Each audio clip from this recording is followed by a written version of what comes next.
گاڑی ہوئی لڑکی سے پوچھا جائے گا کہ کس جرم کی پاداش میں تم کو کاہے گڑا ہے، یہ کیوں ہے؟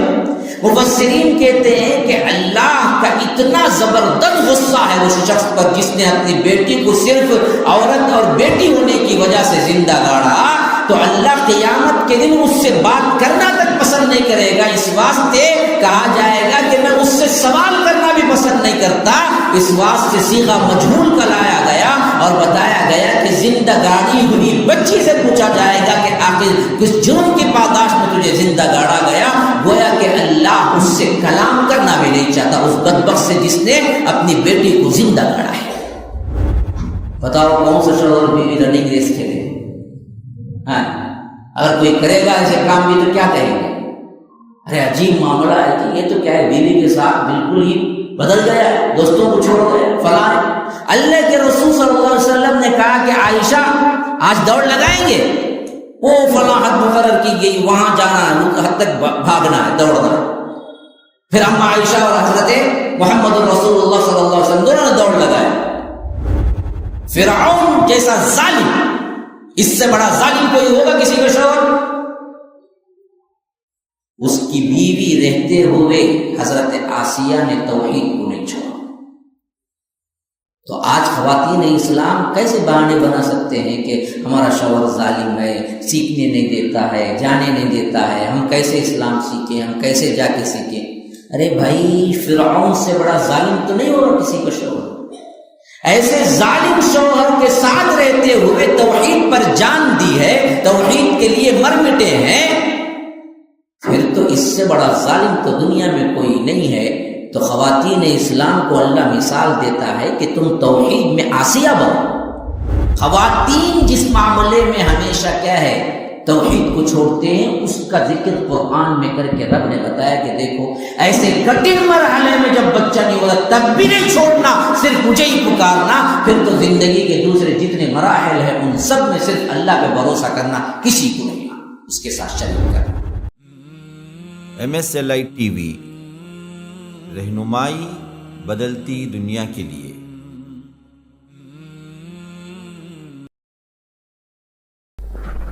إن الحمد لله نحمده ونستعينه ونستغفره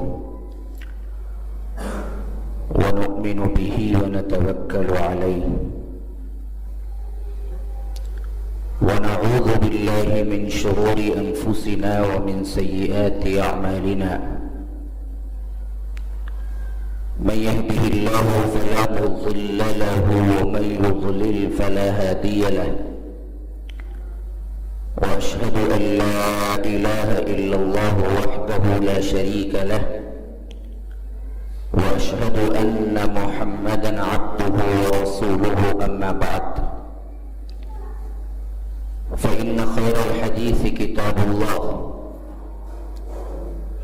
وخير الهدي هدي محمد صلى الله عليه وسلم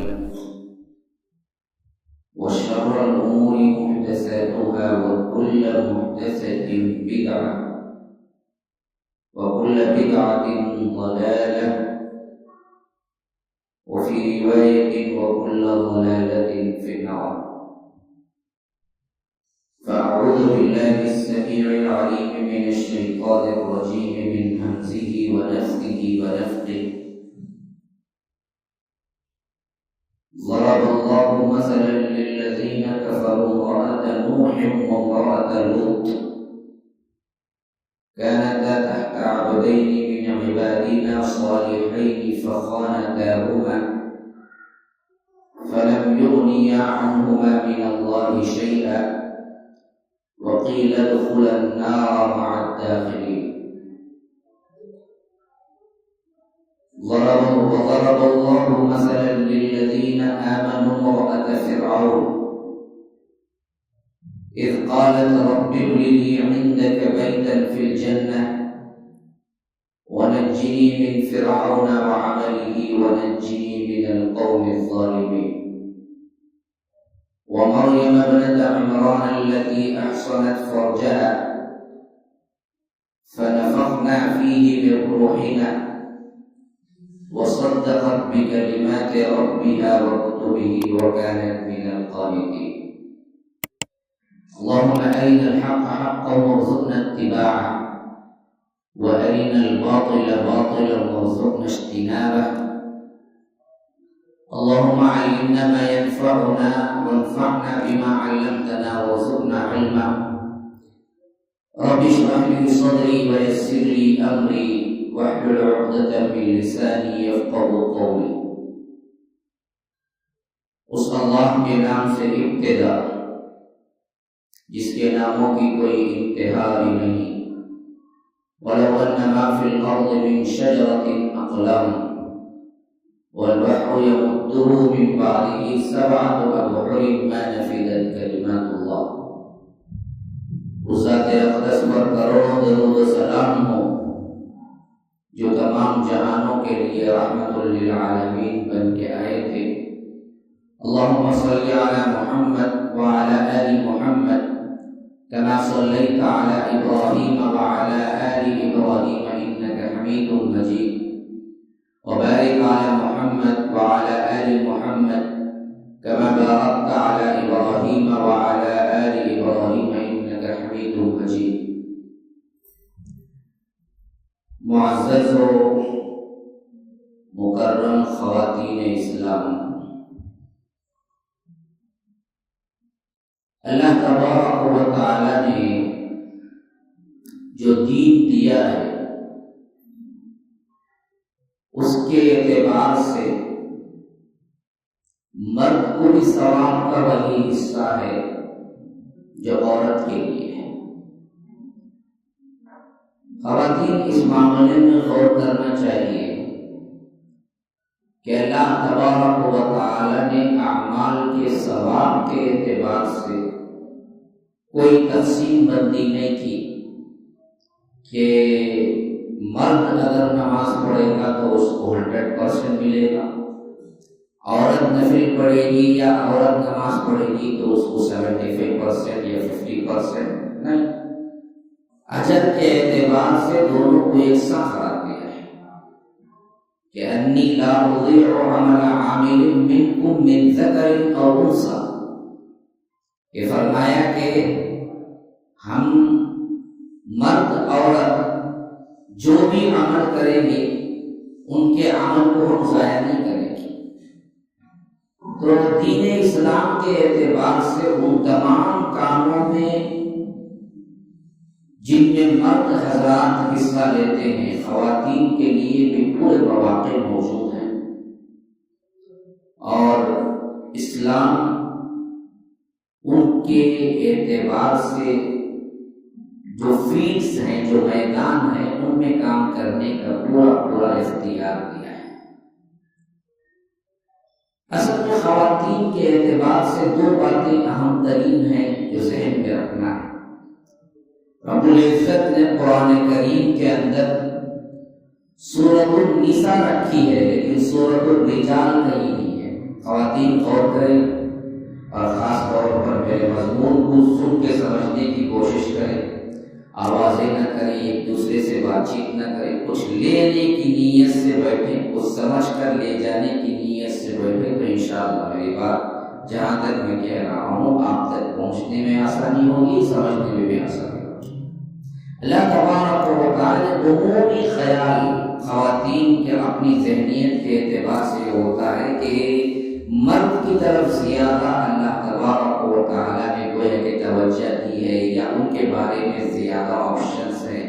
یہ خیال سب سے پہلے ہمیں تردید کرنا ہے کہ دیکھیے اللہ تبارک و تعالی نے خواتین کے اندر جو صلاحیتیں ہیں اس کے اعتبار سے اور ان کی فضیلت کے اعتبار سے انہیں مرتبہ جو دیا ہے نا وہ کوئی اور دیگر مذاہب میں نہیں دیا گیا.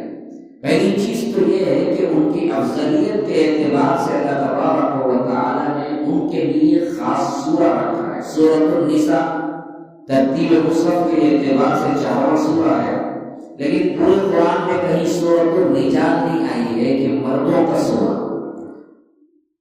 سورۃ النساء کا مطلب ہے خواتین کا، خواتین کے مسئلے، خواتین کے معاملات، اس معاملے میں خاص طور پر ایک پوری سورہ موجود ہے. لیکن وہی سورہ کیا ہے آپ دیکھیں گے مردوں کے سلسلے میں نہیں ہے. نمبر 2 آپ دیکھیے کہ سورہ مریم یہ خاص نام پر جو اللہ تبارک و تعالی نے رکھا ہے، ایسے عام شخصیات نے کسی اور کے لیے مردوں کا نام صورت کے اعتبار سے نہیں آئے، اور اسی طرح ابتدائی اعتبار سے بھی رب العالمین جب گفتگو کرتا ہے خواتین کے معاملے میں فرمایا کہ یا ایھا الناس اعبدوا ربکم الذی خلقکم من نفس واحدہ، لوگ سنو یہ رب کی پکار، ناس اتقوا ربکم، ڈرو اس رب سے، کون ہے؟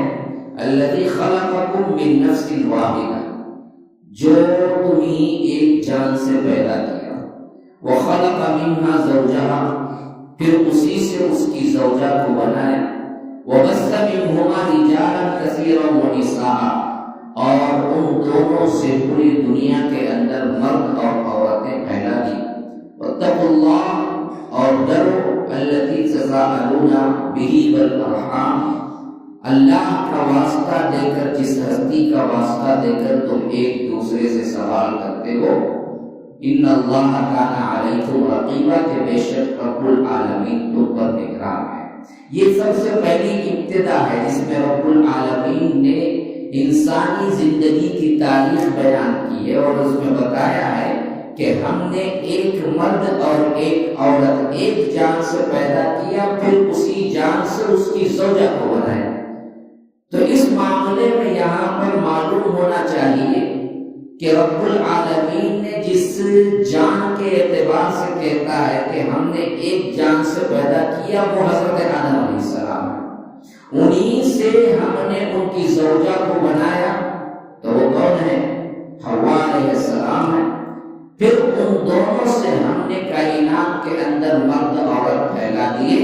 تو اللہ تبارک و تعالی نے پہلے اس جوڑے کی ابتدا کی تاریخ بیان کرتے ہوئے کہتا ہے کہ تم مرد کا ہی ایک حصہ ہو، مرد کے ہی ایک انسانیت کے اعتبار سے تم دونوں ہو، اور تمہارا مرتبہ تخلیق کے اعتبار سے نہ کم نہ زیادہ، دونوں انسانوں کے ایک دوسرے کے حصے۔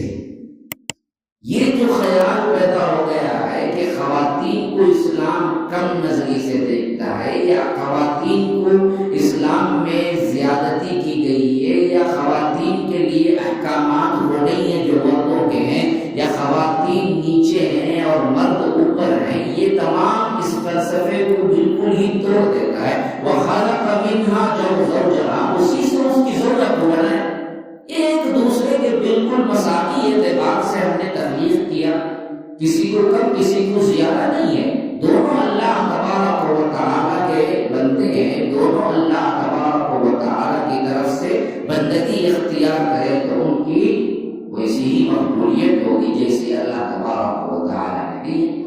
اور دوسری بات ذہن میں رکھیے کہ ایک حیثیت سے مرد کو بعض معاملات میں تقویت دی تو دوسری حیثیت سے عورت کو بعض معاملات میں تقویت دی، تو ان کے اپنے تناسب کے اعتبار سے، ان کے اپنے جو کچھ قوتیں ہیں اس کے اعتبار سے تقسیم بندی ہوئی ہے، چھوٹا بڑا اور فضیلت اور غیر فضیلت، اعلیٰ ادنا کا معاملہ نہیں رہا۔ مثلا دیکھیے اللہ تبارک و تعالی نے مرد عورت کے ساتھ انصاف کیا ہے۔ میں یہ باتیں کیوں کہہ رہا ہوں؟ ابھی میں اپنے ٹاپک میں داخل نہیں ہوا، پہلے ایک ذہنیت ہماری اپنی بنی ہوئی ہے، وہ یہ خواتین میں زیادہ تر کی ذہنیت، اور جن کو کیا کرتے ہیں بہت سے دشمنان اسلام، یورپین کنٹریز وغیرہ جسے مستشرقین کہا جاتا ہے، ان لوگوں نے اور ہوا دی، آخرکار خود مسلمانوں کے اچھے اچھے خاندانوں میں بھی خواتین کا نظریہ یہی بن گیا کہ اسلام نے ان سے ناانصافی کی، یا اسلام نے ان کو وہ طریقے یا وہ چھوٹ نہیں دی جو دراصل مردوں کے لحاظ سے ہیں، وراثت میں حصہ نہیں ملا تو برابر کا۔ تو اس طرح کی کچھ ایسی چیزیں جس سے اسلام کے اندر برغبت، برضا اور رغبت عمل کرنے کا جذبہ کم ہوتا ہے۔ تو سب سے پہلے میں اسی جذبے کو آپ کے سامنے بیان کرتا ہوں کہ آپ پہلے اپنا مائنڈ سیٹ اپ کیجئے کہ اللہ نے تخلیق کے نہ کم کیا، نہ عمل کے اعتبار سے یہ کہا کہ مرد کے لیے کم حصہ ہے، عورت کے لیے زیادہ ہے، یا عورت کے لیے کم حصہ ہے، مرد کے لیے زیادہ ہے۔ عمل جو بھی کریں گے، من عمل صالحا من ذکر او انثی، اور وہ مرد ہوں گے عورت ہوں گے، ان کے لیے برابر کا ثواب ہے۔ تخلیق کے اعتبار سے مرد کو پیدا کیا، اسی کے یوں سمجھیے کہ حصے سے عورت کو پیدا کیا۔ اب رہی بات اسلام میں مرد عورت کا ایکویلٹی ہے، مساوات ہے، یا مرد عورت کے ساتھ اسلام نے عدل کیا، یہ بہت اہم ترین پوائنٹ۔ خواتین اسلام اس معاملے پہ غور کریں کہ اللہ تبارک و تعالی نے اسلام میں مرد عورت کا، اور مرد حضرات بھی اس میں بہت اہم نکات دے سکتے ہیں، خاص طور پر جن کے لیے علم کی پیاس ہے، ان کو میں چند نکات دے رہا ہوں۔ دوسرے لوگ جو بولتے ہیں جہاں پر کیا ہے ابھی کوششیں جاری ہیں، ان کے لیے میں بہت سی اہم ترین مواد اور نکات دے رہا ہوں کہ اس معاملے میں آپ اپنے ذہن کو کھول کے رکھیں۔ اسلام نے مرد عورت کا مساوی حصہ یا مساوات کی تعلیم نہیں دی ہے، لیکن اسلام نے مرد عورت کے ساتھ عدل کیا۔ آپ پوچھیں گے عدل ہی تو مساوی ہوتا ہے؟ یہ دراصل یہ ہماری سوچ کی بالکل ادنا طور پر جہالت ہے۔ عدل کا مطلب یہ نہیں ہوتا کہ وہ مساوی ہو، عدل کا مطلب یہ ہوتا ہے کہ اس کو اس کے مطابق کام دیا جائے جس کے وہ لائق ہے۔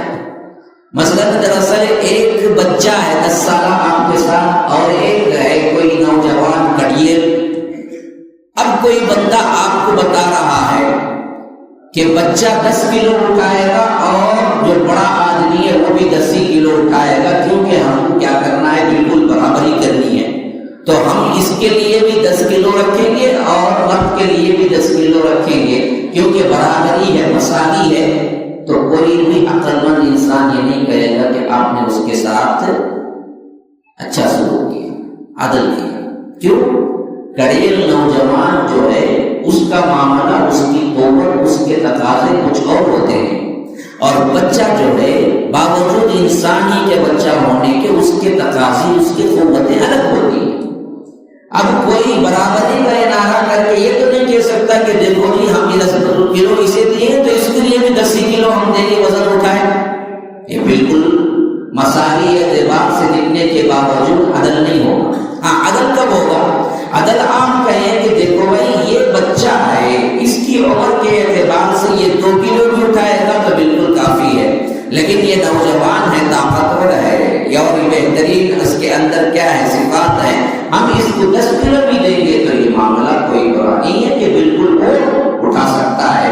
تو یہاں پر مساوات نہیں دیکھا گیا، بلکہ عدل کے اعتبار سے یہاں پر ان کے لحاظ سے کیا ضرورت ہے وہ دی گئی، اور ان کے لحاظ یہی معاملہ ہے اصل میں مرد عورت کا، کہ اللہ تبارک و تعالیٰ نے بعض احکامات میں خواتین کو اوپر رکھا، بعض معاملات میں مردوں کو اوپر رکھا۔ تو یہاں پر برابری اور کمتری کا مسئلہ نہیں ہے۔ اسلام اس نظر سے عورت مرد کو نہیں دیکھتا، اسلام دیکھتا ہے کہ دونوں کے اندر عدل ہو۔ عورت کے صنف نازک کے اعتبار سے ان کو کیا ضروریات زندگی تھی وہ ان کو دیا، مرد کو خود رب نے پیدا کیا، عورت کو بھی رب نے پیدا کیا۔ فرمایا الا یعلم من خلق وهو اللطیف الخبیر، کہ تم کو پیدا کرنے والا جو ہے وہ نہیں جانتا کہ تم کون ہو، تمہاری صلاحیتیں کیا ہیں، تمہارے تقاضے کیا ہیں، اللہ تعالیٰ خود نہیں جانتا، جانتا ہے بالکل، وہ بڑا باریک بین بھی ہے اور باخبر بھی ہے۔ تو اس نے اس حیثیت سے تقسیم کیا کہ جو جس کو کر سکتا ہے، مرد کے اعتبار سے الگ کیا، عورت کے اعتبار سے الگ کیا۔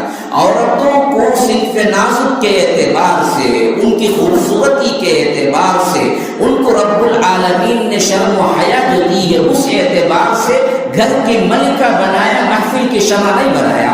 اور مرد کے لحاظ سے ان کو جو طاقت دی ہے ان کو ان کا محافظ بنایا، کم اور بڑھ کر یا کم درجہ یا بڑا درجہ نہیں، بلکہ اللہ تبارک و تعالی نے یہ احکامات اس لیے دیے کہ اس اعتبار سے دونوں کی خانہ پوری ہوتی رہے، کہ جس معاملے میں مرد آگے ہے وہ اس کو دیا جائے، جس معاملے میں عورت آگے ہے وہ اس کو دیا جائے، اور دونوں میں مساوات نہیں نہیں بلکہ عدل رکھا کہ الرجال قوامون علی النساء، کہ بے شک مرد عورتوں پر قوام ہے، یعنی ایک درجہ آگے ہے۔ اس کا مطلب کیا ہے کہ خواتین کو اللہ تبارک و تعالیٰ نے ڈگریڈ کر دیا؟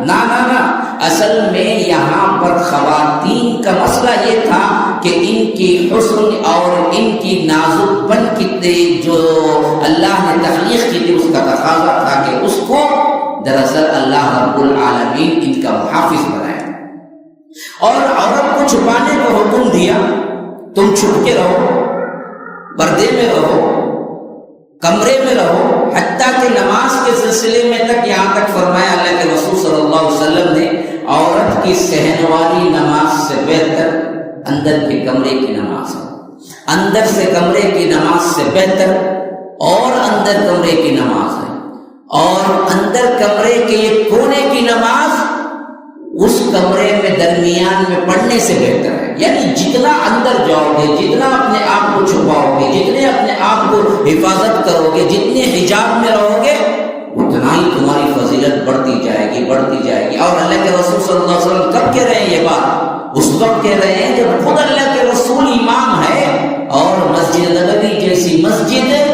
فضیلت والی ہے کہ ایک نماز 1000 نماز کے برابر، لیکن پھر اللہ کے رسول کہتے ہیں تمہاری نمازوں میں اس سے بہتر نماز وہ ہے جو تم گھر میں پڑھو، اور صحن سے اندر پڑھو کمرے میں، وہ اس سے بہتر ہے، اور اس سے بھی بہتر کمرے کے کونے میں پڑھو، وہ تمہارے لیے بہتر ہے۔ وجوہات کیا ہیں؟ وجوہات یہ ہیں کہ یہاں کمتری کی طرف اشارہ نہیں ہے، یہاں اصل میں اشارہ یہ ہے کہ تم جس حیثیت سے میں نے تمہیں پیدا کیا اس حیثیت سے تم نازک ہو، تمہارا معاملہ ایسے ہے جیسے شیشے کا ہوتا ہے۔ اللہ کے رسول صلی اللہ علیہ وسلم جا رہے تھے اور ساتھ میں ایک قافلہ بھی تھا، اونٹ میں ہودج کہتے ہیں، ہودج ایک ایسی چیز ہے جس میں خواتین بیٹھا کرتی تھی، اور وہ لکڑے کی طرح بنا ہوا ایک گھر کا نما، ایک کمرے نما چھوٹا سا ہوتا تھا، جس کو کیا کرتے تھے لوگ اٹھا کے اونٹ کے اوپر رکھتے تھے، پھر اونٹ چل پڑتا تھا۔ گویا کہ یوں سمجھیے کہ آج کے اعتبار سے ہم جو دیکھتے ہیں نا جی، جس طرح خواتین کے لحاظ سے ان کی پالکیاں ہوتی ہیں جسے پالکی کہتے ہیں، اسی طرح اس زمانے میں ہودج ہوا کرتے تھے جس میں خواتین بیٹھتے تھے، چاروں طرف سے پردہ ہو جاتا تھا، پھر بیٹھنے کے بعد مرد حضرات جو بھی اس کے لیے کام کے لیے ہوتے وہ اٹھا کے رکھ دیتے تھے، اور اونٹ پھر وہاں سے چلنا شروع۔ تو امہات المومنین ان اونٹوں کے اندر بیٹھی ہوئی تھی، اور اللہ کے رسول صلی اللہ علیہ وسلم آگے جا رہے تھے، تو بعد حدیقہ جو جس کو کہتے ہیں کہ اونٹ کے کچھ تیز چلنے کے اشعار ہوتے ہیں، عربی میں اسے حدیقہ کہتے ہیں۔ یہ حدیث کیا ہے کہ وہ لوگ پڑھتے ہیں تو اس سے اونٹ کو ایک طرح کی تیز رفتاری کے لحاظ سے ابھارا جاتا ہے، اور وہ تیز تیز چلنا شروع کر دیتے ہیں، حالانکہ نارمل رفتار سے تھوڑا تیز چلنے کے لیے اشعار گاتے ہیں، اور ان کو وہ معلوم ہوتا ہے کہ یہ اشعار دراصل تیز چلنے کے لیے ہے، تو اس سے اونٹ آگے جاتے ہیں۔ تو یاد رکھیے یہ ہم تو کبھی نہیں دیکھے، ہم کو کیا ہے اس سے سابقہ نہیں پڑا، لیکن اس زمانے میں یہ سب عام تھا۔ تو حدیقہ جو ہیں کہ وہ جو گاتے تھے تو اس حیثیت سے اونٹ تیز ہو جاتے تھے۔ تو ایک صحابی تھے جو دراصل وہ اشعار گا رہے تھے اور جس سے اونٹ تیز ہو رہے تھے، تو اللہ کے رسول صلی اللہ علیہ وسلم نے کہا کہ اللہ آپ پر رحم کرے، شیشے ہیں، اور ایک روایت میں نگینے ہیں، ان کو ایسے نہ کرو کہ کہیں تیز رفتار اونٹ چلے اور اس کے لحاظ سے کوئی عورت گر پڑے اور ان کو اچانک چوٹ آ جائے۔ کہا کہ نہ کرو ایسا کہ وہ اپنی رفتار سے چلے، کیونکہ اوپر جو ہے وہ آبگینے ہیں، شیشے ہیں۔ یعنی اسلام کی نظر دیکھیے کہ عورت کو اتنی فضیلت دی، گویا کہ وہ کانچ ہے، جیسے گریں گے ٹوٹ جائیں گے تو پھر کیا ہے، کانچ کو جوڑ نہیں سکتا۔ اسی حیثیت سے اسلام نے خواتین کو اتنی اہمیت دی کہ وہ دراصل ایسے نایاب ہیرے ہیں جن کو چھپا کے رکھا جاتا ہے، جو باہر آنے کی چیز نہیں ہے، جو ہر کوئی دیکھنے کی چیز نہیں ہے، بلکہ یہ وہ ہے جو ان کے لیے ان کی ذمہ داری پوری کی پوری اٹھاتا ہے۔ جو شوہر بنتا ہے صرف اسی کے لیے جائز ہے وہ اس کو دیکھے، اور بقیہ تمام مردوں کے لیے وہ حرام کرتا ہے۔ وجہ اس کی یہ نہیں ہے کہ عورت کمتر ہے، وجہ اس کی یہ ہے کہ عورت کی فضیلت اور اس کے ذاتی اعتبار سے صفات وہ کانچ طرح انمول ہے، تو اللہ تبارک و تعالیٰ نے حکم دیا کہ موتی جیسے اپنے آپ میں چھپا کے رکھی جاتی ہے ویسے ہی آپ چھپا کے رکھیں۔ آپ جویلری شاپ وغیرہ چلے جائیں، ایک مرتبہ مشاہدہ کر کے دیکھیں میری اس مثال کو، آپ نے دیکھا ہوگا وہاں پر کئی ایسے شو پیس اور کئی ایسے شو کیس میں مال اور زیورات اور اسی طرح چوڑیاں وغیرہ جو بھی چاہیں آپ دیکھ سکتے ہیں، لیکن آپ نارمل اس طرح کی دکانوں میں ہی ہیرے جواہرات کو نمائش کرتے نہیں دیکھا ہوگا۔ آپ جائیں اور پوچھیں کہ مجھے ہیرا خریدنا ہے تو وہ بولے گا کہ آپ بیٹھیں ہم اسے منگاتے ہیں، پھر اس کے بعد کسی ڈبیا میں سے نکالے گا، پھر اس کے اندر کی اور کوئی اور ڈبیا ہوگی، پھر اس کے اندر کی کوئی اور ڈبیا ہوگی، پھر اس کے بعد نکال کے کہے گا کہ یہ ہے خالص موتی۔ اسے ہر کوئی نہیں صرف خریدار ہی دیکھ سکتا ہے، اور جو واقعتاً جس کی نیت لینے کی ہو ہم اس کو پکڑنے کے لیے دیتے ہیں، ورنہ عام ہاتھ اس کو نہیں لگا سکتا کیونکہ ہاتھوں کے لگنے سے بھی میل ہو جاتے ہیں۔ تو یہی معاملہ خواتین اسلام کا شریعت اسلامی آیا ہے میرے بھائیوں، اچھی طرح سمجھو۔ کچھ مائیں ہوں گی، کچھ بہنیں ہوں گی، کچھ بیٹیاں ہوں گی جو بیٹی سن رہی ہیں، تمہارا معاملہ شریعت نے اتنا اونچا رکھا، اتنا اونچا جیسے یہ معاملات ہم جویلری شاپ کی مثال دے کے موتیوں اور ہیرے جواہرات کے لیے دیے ہیں۔ اسلام کہتا ہے کہ اس کو کوئی ہاتھ نہ لگائے، یہ میلی ہو جائیں گی، یہ صرف وہی اٹھائے گا جو ان کی زندگی کے پورے ذمہ داریوں کو باقاعدہ طور پر حقوق کے اعتبار سے قبول کرے گا کہ میں اس کے لیے زندگی بھر اسے اچھا رکھوں گا، کھلاؤں گا، پلاؤں گا، رزقہن و کسوتہن بالمعروف، جو مجھے میری استطاعت کے اندر ہے اس حیثیت سے میں اس کو سب سے اچھے طریقے پہ زندگی گزارنے کا موقع دوں گا اور میں اس کی سپورٹ کروں گا۔ تو پھر شریعت کہتی ہے کہ اس کے لیے اب اجازت ہے کہ تم اپنے حسن و جمال کو دکھاؤ، ورنہ ہر کس و ناقص کی نظر پڑے تم اتنے بے قیمت نہیں ہو، تم بہت اعلیٰ ہو، تمہیں وہی دیکھ سکتا ہے جو دراصل آپ کے پورے اپنے لوازمات تقاضے پورا کرنے کی اہمیت رکھتا ہے، ورنہ تو تم حجاب میں رہو، تمہارا حجاب میں رہنا رب العالمین نے تمہارے فضیلت کی بنیاد پہ دیا ہے، تمہارے کمتری کی بنیاد پہ نہیں دیا ہے۔ خواتین کو اللہ نے بہت عزت دی ہے، حتیٰ کہ عزت کے اعتبار سے فرمایا اللہ تبارک و تعالی خواتین کی عزت کے مقابلے میں کعبے کے پردے کی جو عزت ہے وہی عزت خواتین اسلام کے اللہ تبارک و تعالی نے دی۔ کعبۃ اللہ کا پردہ کبھی دیکھیں، کعبۃ اللہ کے پردے کے قریب جانا، ہاتھ لگانا، آج پبلک جائے گی تو پتہ چلے گا کہ کس طرح لوگ وہاں پر دیوانہ وار بھاگتے ہیں۔ کعبۃ اللہ کے پردے کی جو عزت ہے، خواتین اسلام کی بھی عزت وہی ہے کہ ان پر کوئی کیچڑ اچھال نہیں سکتا، ان پر کوئی باتیں بنا نہیں سکتا، ان پر کوئی الزامات رکھ نہیں سکتا۔ اگر بلا کوئی دیکھے کرے کسی نے الزام رکھا، کسی نے بری بات لگائی، کسی نے زنا کی تہمت لگائی، تو شریعت نے کس معاملے میں کتنا زیادہ اہمیت دیا ہے، اس معاملے میں کتنی کٹھن سزا ہے پتہ ہے؟ اب ذرا غور کیجیے، فرمایا سورہ نور کے اندر والذین یرمون المحصنات ثم لم یأتوا بأربعة شهداء فاجلدوهم 80 جلدہ ولا تقبلوا لهم شہادة ابدا۔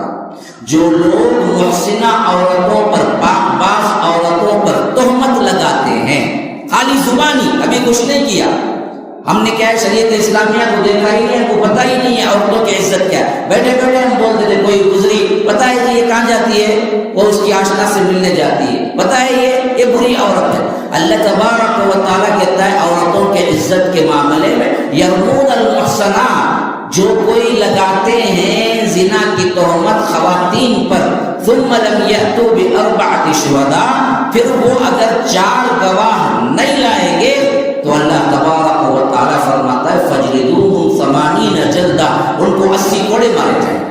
صرف ایک زبان، صرف ایک غلط بات عورتوں پر کوئی اٹھاتا ہے، شریعت اسلامیہ اس کی سزا یہ رکھتی ہے کہ اس کو 80 کوڑے مارے جائیں، اور ولا تقبلوا لهم شہادۃ ابدا، پھر اس کی شہادت، اس کی گواہی کورٹ میں کبھی نہیں قبول کی جائے گی، کیونکہ اس نے کیا کیا، ایک محسنہ، ایک پاک باز عورت پر اس نے تہمت لگائی ہے۔ تو عورتوں کی عزت و فضیلت کے اعتبار سے اس حد تک قانون بنائے گئے کہ اللہ کے رسول صلی اللہ علیہ وسلم کے زمانے میں حضرت عائشہ پر بعض لوگوں نے تہمت لگائی، اور ان میں بعض ایسے ہی بغیر معلوم ہوئے، یعنی اپنے بھولے پن میں ان کی زبانوں سے بھی نکل گیا، اور وہ صحابی تھے، بدری تھے، ہونے کے باوجود بھی جب یہ آیت اتری والذین یرمون المحصنات ثم لم یأتوا بأربعة شہداء، تو اللہ کے رسول صلی اللہ علیہ وسلم نے 80 کوڑے لگائے۔ حسان بن ثابت بہت بڑے شاعر رسول ہیں، اللہ کے رسول صلی اللہ علیہ وسلم ان سے کہا کرتے تھے، کبھی کبھی مسجد نبوی میں ممبر بچھتا تھا اور حضرت حسان سے کہتے تھے کہ آپ ممبر پہ بیٹھیے اور اسلام کی مدح میں، اللہ کے رسول کی تعریف میں آپ اشعار پڑھیے، جبرائیل آپ کی مدد کریں گے۔ ایسے صحابی، لیکن ان کی زبان سے بھی نکل گیا، جب اماں عائشہ پر تہمت لگی اس وقت کے ان کی زبان سے بھی نکل گیا کہ ہاں شاید کیا ہو۔ پھر جب یہ آیت اتری والذین یرمون المحصنات ثم لم یأتوا بأربعة شہداء فاجلدوہم 80 جلدہ، 80 کوڑے مارو، تو پھر تو حضرت حسان بن ثابت کے لیے بھی اللہ کے رسول نے 80 کوڑے مارے۔ عظمت اعتبار سے عورت کا جو عظمت و عزت ہے، اسلام نے کتنا اونچا رکھا۔ صرف یہ اگر جان لیں گے نا، یاد رکھیے، پھر آپ کبھی اسلام مخالف سوچ پر کبھی توجہ نہیں دیں گے۔ اور جس طرح معاشرے کے اندر جس طرح دشمنان اسلام خواتین کو لے کر ایک ماحول بنا رہے ہیں کہ اسلام سے بدزن کریں، اسلام سے اسی طرح بیزار کر دیں، ان کی سب چالیں بالکل واضح ہو کے سامنے آ جائیں گی کہ یہ لوگ اسلام کو بدنام کر رہے ہیں، ورنہ تو اسلام خواتین کا بے حد احترام سکھاتا ہے اور ان کی عزتوں کے سلسلے میں انہیں بتاتا ہے کہ کعبۃ اللہ کے پردے کی اہمیت کے برابر ایک عورت کے عصمت و عزت محفوظ ہے۔ تو خواتین اسلام، ابھی اس کے بعد میرا دوسرا سیکشن ہے۔ اب سن لیا آپ نے کہ اسلام نے خواتین کی عزت اور حرمت کیا رکھی ہے۔ اب آگے آئیے، تو اس کے بعد جب یہ مرتبے ملے ہیں تو سوچنا چاہیے کہ اس کے عوض آپ کو کام کیا ملا ہے، مطالبات کیا ہے، کیسے ایک عورت جنت کو آسانی کے ساتھ چلی جا سکتی ہے، کن معاملات میں اس کو توجہ ہونی چاہیے۔ تو اس حیثیت سے میں نے آپ کے سامنے سورہ تحریم کی آخری آیات تلاوت کی ہیں، جس میں اللہ تبارک و تعالی خاص طور پر خواتین کے لیے ذکر کرتا ہے کہ ان میں مثالیں ہیں۔ فرمایا کہ ضرب اللہ مثلا للذین کفروا امرأۃ نوح وامرأۃ لوط، کہ فرمایا کہ میں اللہ تبارک و تعالی تمہارے لیے مثال بیان کرتا ہے کافر عورتوں کے سلسلے میں، کافروں کے لیے، کن کن کی؟ حضرت نوح علیہ السلام کی بیوی کی اور حضرت لوط علیہ السلام کی بیوی کی۔ فرمایا کہ کفروا امرأۃ نوح وامرأۃ لوط، کہ دو عورتوں کے لحاظ سے جو کافر ہیں ان کی مثال بیان کرتا ہے، اور سے سنو، فرمایا کہ کانتا تحت عبدین من عبادنا، یہ دونوں میرے اپنے خاص بندوں کی ماتحتی میں تھی، یا دونوں میرے اپنے خاص پیغمبروں کے بیویاں تھیں، لیکن فلم یغنیا عنہما من اللہ شیئا، اللہ تبارک و تعالیٰ کے عذاب کے مقابلے میں ان کی کوئی اعتبار، اور یہ نوح کی بیوی ہونے کے اعتبار سے بھی ان کو بخشا نہیں گیا، لوط کی بیوی ہونے کے اعتبار سے بھی بخشا نہیں گیا، بلکہ قیامت کے دن کہا جائے گا کہ وَقِيلَ ادْخُلُوا النَّارَ مَعَ الدَّاخِلِينَ، ان کو اٹھا کے پھینک دو جہنم کی آگ میں۔ پہلی مثال، دو خواتین، دونوں کون تھیں؟ بہت ہی معزز ترین پیغمبر حضرت نوح اور اسی طرح حضرت لوط، دونوں کی بیویاں تھیں، بیویاں، لیکن اتنی بڑی نسبت ہونے کے اعتبار سے بھی ان کو دراصل اللہ نے بخشا نہیں، جب وہ کافر ہوئی، مشرک ہوئی۔ اللہ کہتا ہے قیامت کے دن ان سے کہا جائے گا اٹھا اچھا، اس کے بالمقابل پھر دو عورت، وہ کون سی؟ فرمایا کہ ضرب اللہ مثلا للذین آمنوا امرأۃ فرعون، ایمان والیوں کے اعتبار سے، ایمان کی پہاڑ اور ان سے نصیحت حاصل کرنے کے اعتبار سے اللہ مثال دیتا ہے کس کی؟ آمنوا امرأۃ فرعون، فرعون کی بیوی کی۔ یہ دیکھو، سب سے بڑا کافر، سب سے بڑا ظالم، سب سے بڑا جابر، سب سے بڑا اپنے آپ کو یہاں تک کہ رب کہنے والا، اپنے آپ کو خدا کہنے والا، اس کی بیوی جب یہ جہنم کے آگ میں ایندھن بنے گا تو بیوی بھی جائے گی نا؟ نہیں، اللہ نسبتوں کو نہیں دیکھتا، اللہ ایمان کو دیکھتا۔ تو فرمایا کہ اب میں مثال دیتا ہوں ایمان والوں کے لیے۔ وہ کیا مثال ہے؟ آمن امرأۃ فرعون، جو فرعون کی عورت ہے، فرعون کی بیوی ہے، ہاں، ان کے لیے میں مثال دیتا ہوں ایمان والوں کے لیے۔ ضرب اللہ مثلا للذین آمنوا امرأۃ فرعون، کب؟ اذ قالت رب ابن لی عندک بیتا فی الجنہ ونجنی من فرعون وعملہ ونجنی من القوم الظالمین، جبکہ انہوں نے کہا، یہ اس وقت کی بات ہے جب آخری وقت تھا، یوں سمجھیے کہ اذیتیں، پریشانیاں سہتے سہتے موت کے قریب پہنچ چکی تھی، تو اس وقت حضرت آسیہ کی یہ دعا ہے جو فرعون کی بیوی تھی، وہ کہہ رہی تھی کہ اذ قالت رب ابن لی عندک بیتا فی الجنہ، اے اللہ مجھے جنت میں یہاں کچھ ملے یا نہ ملے، فرعون کے محلات میرے لیے جھوپڑی سے بھی بدتر ہیں۔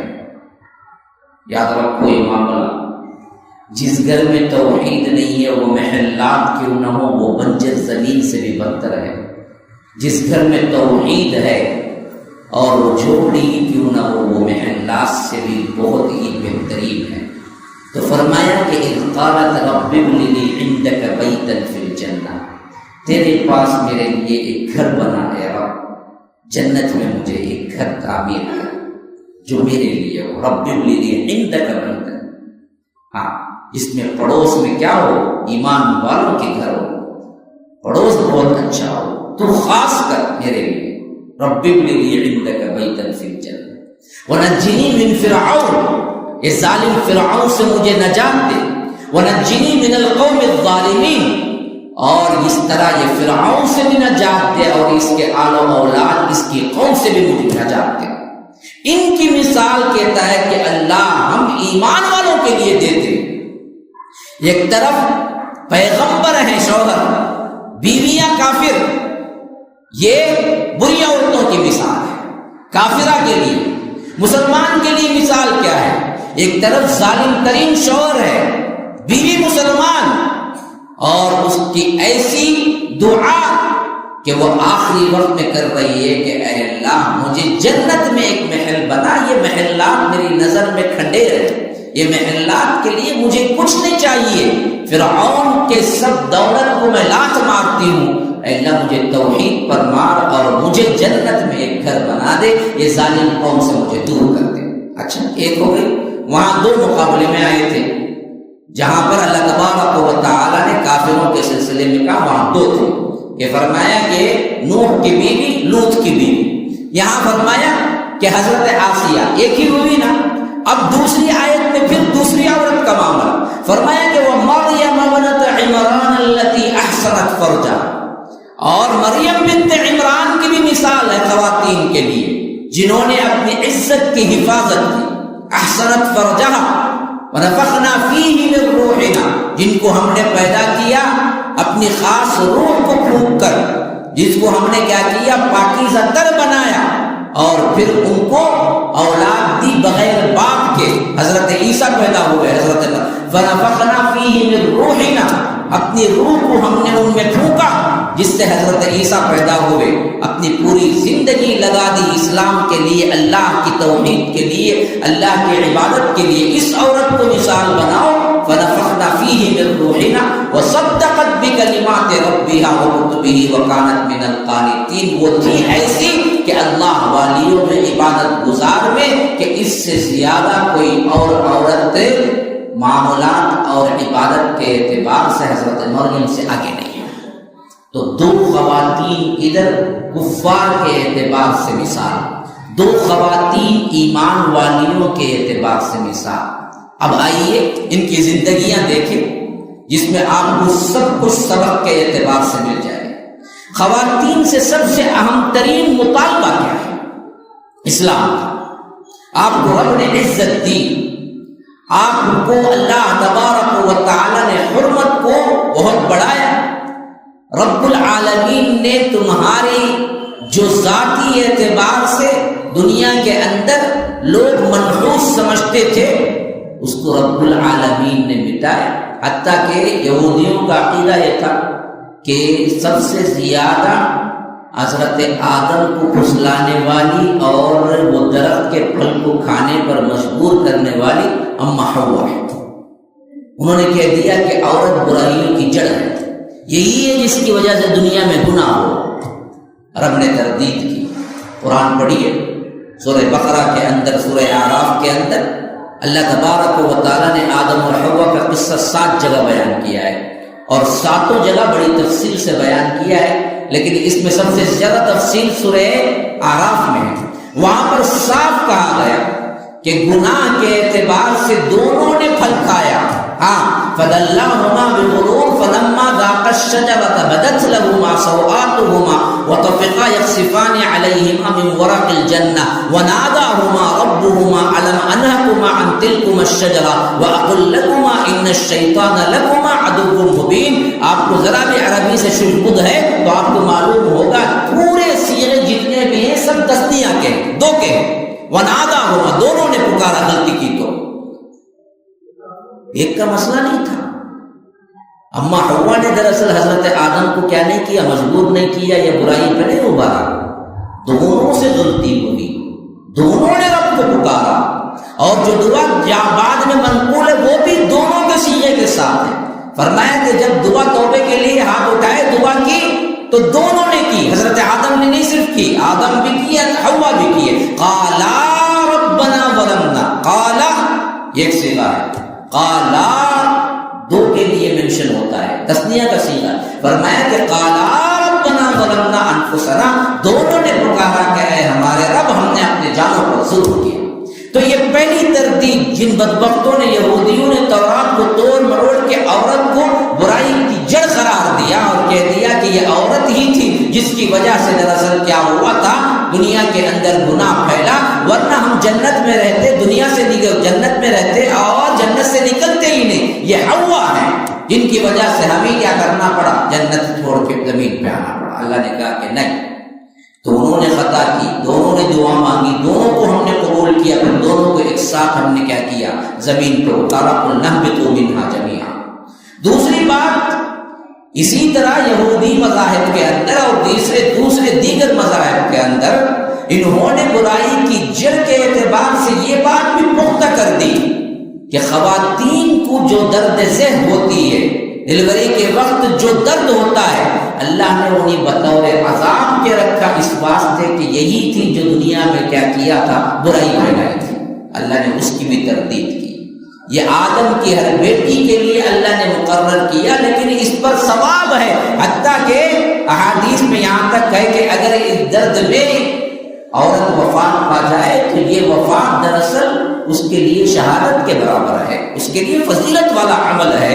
یہ دراصل اللہ کا عذاب نہیں ہے، یہ دنیا کے لوگوں کی باتیں، دنیا کے مذاہب۔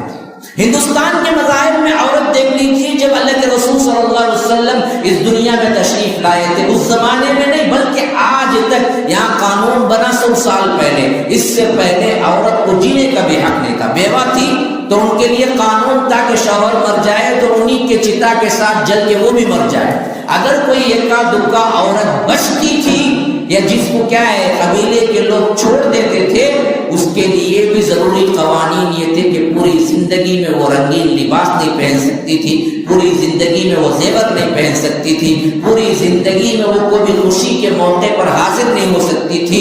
وہ دراصل اچھوت تھی اور اس کو کہیں بلایا نہیں جاتا تھا، وہ صرف اور صرف سفید لباس میں جتنی زندگی ہے وہ اپنی کھٹری میں گزارنا پڑتا تھا، وہیں مر جاتی تھی، اس کے لیے کوئی قانون نہیں تھا۔ کب تک؟ 100 سال پہلے تک ہندوستان کے اندر بھی یہی قانون تھا، عورتوں کو وراثت نہیں دی جاتی تھی، عورت اپنے نام پہ کوئی گھر نہیں لے سکتی تھی۔ 1950 یا 61 تک خود ہندوستان کے اندر بھی یہی قوانین تھے، اور خود امریکہ جو آج عورت کہہ رہا ہے کہ ہم آزادی دے رہے ہیں، آزادی، ان کا حال بھی یہی تھا کہ 1901 تک، مجھے معلوم تھا جہاں تک مجھے تاریخ میں، تو 1901 تک وہاں بھی قانون یہی تھا کہ عورت اپنے نام پہ گھر نہیں لے سکتی تھی۔ حتیٰ کہ بعض ایرانیوں کے حکومت کے اعتبار سے جو بڑے بڑے لوگ بیٹھے تھے اللہ کے رسول صلی اللہ علیہ وسلم کے دور، اس کے بعد کے دور میں، انہوں نے یہاں تک ان کے کابینہ، ان کے پارلیمنٹ کے میٹنگیں ہوئی کہ عورت کو ہم انسان سمجھے کہ یا جانور سمجھے، ان کی کوئی حقیقت نہیں تھی۔ حتیٰ کہ عربوں کے اندر جب اللہ کے رسول صلی اللہ علیہ وسلم خود آئے نا جی، اس وقت کیا حال تھا؟ آپ کو مشہور ترین باتیں تو بالکل معلوم ہوگی، قرآن تائید کرتا ہے بالکل اس کی۔ عورت بچی پیدا ہوتی تو زندہ دفنا دیتے تھے، زندہ، مار کے دفناتے نہیں تھے، زندہ دفنا دیتے تھے اس بچی کو لے جا کے، اور اس پر انہیں فخر تھا کہ ہم دراصل کیا نہیں کر رہے ہیں، کوئی غلطی نہیں کر رہے ہیں، اس واسطے ہم کر رہے ہیں کہ یہ آگے جا کر ہمارے لیے آر اور شرم کا باعث بنے گی، یہ کچھ بھی حقیقت نہیں رکھتی، اس سے بہتر ہمیں مار دینا ہے۔ آج بھی ہمارے اندر یہی جاہلیت ہے، بعض میاں بیوی ابھی بھی اسی خبط میں مبتلا ہے، شادی ہوتی ہے، بچی ہو گئی، بالکل منہ لٹک جاتا ہے، کیا ہوئی بھائی؟ مول صاحب بچی ہوئی، مول صاحب وہی بیٹا ہو گیا، خوش خوش اللہ دیتا ہے یہ بیٹا ہوا، اور دوسری کوئی پھر بیٹی ہو گئی، جان پہ بن آتی ہے، گویا کہ پورا اختیار عورت کے پاس ہے، بیوی کے پاس ہے بچہ دینے کا، دوسری بھی بیٹی جن دی تم نے، اب تیسری چوتھی ہو گئی نا، پھر تو پورا سسرال ہی سامنے آ جاتا ہے اور کہتا ہے کہ دیکھو اگلے بار اگر بیٹی ہوگی نا ہم طلاق دے دیں گے تم، گویا کہ پورا اختیار پیدا کرنے کا بیوی کے پاس ہے، بیچاری کے پاس، کہ وہ چاہے تو بچی دے سکتی ہے، وہ چاہے تو بچہ دے سکتی ہے، اس واسطے اگلی اگر بچی ہوگی تو ہم اسے طلاق دے دیں گے۔ یہ جاہلیت اسی زمانے کی ہے جو عرب میں تھی، کہ ان لوگوں کو اللہ تعالیٰ وَإِذَا بُشِّرَ أَحَدُهُم بِالْأُنثَىٰ ظَلَّ وَجْهُهُ مُسْوَدًّا وَهُوَ كَظِيمٌ، کہ جب انہیں خوشخبری دی جاتی ہے، انہیں بتایا جاتا ہے کہ تمہارے گھر لڑکی پیدا ہوئی ہے، تو اللہ کہتا ہے ظَلَّ وَجْهُهُ مُسْوَدًّا، غم کی وجہ سے ان کا چہرہ سیاہ ہو جاتا ہے، وَهُوَ كَظِيمٌ، وہ غمزدہ ہو کے اپنے غصے کو دباتا ہے اور اپنے دل میں سوچتا ہے يَتَوَارَىٰ مِنَ الْقَوْمِ مِنْ سُوءِ مَا بُشِّرَ بِهِ، کہ کس طرح میں اپنے منہ کو چھپاؤں اپنی قوم سے، یا دراصل اس کو زندہ رکھوں یا باقی رکھوں یا چھوڑ دو۔ کہتا ہے کہ يَتَوَارَىٰ مِنَ الْقَوْمِ مِنْ سُوءِ مَا بُشِّرَ بِهِ أَيُمْسِكُهُ عَلَىٰ هُونٍ أَمْ يَدُسُّهُ فِي التُّرَابِ، میں اس کو چھوڑ دوں یا زمین کے اندر اسے دفن کر کے چھوڑ دوں۔ اللہ کہتا ہے، اسی لیے فرمایا سورہ تکویر کے اندر وَإِذَا الْمَوْءُودَةُ سُئِلَتْ، زندہ گاڑی ہوئی بچی کے بارے میں پوچھا جائے گا کہ وہ کس جرم کی پاداش میں زندہ گاڑی گئی ہے۔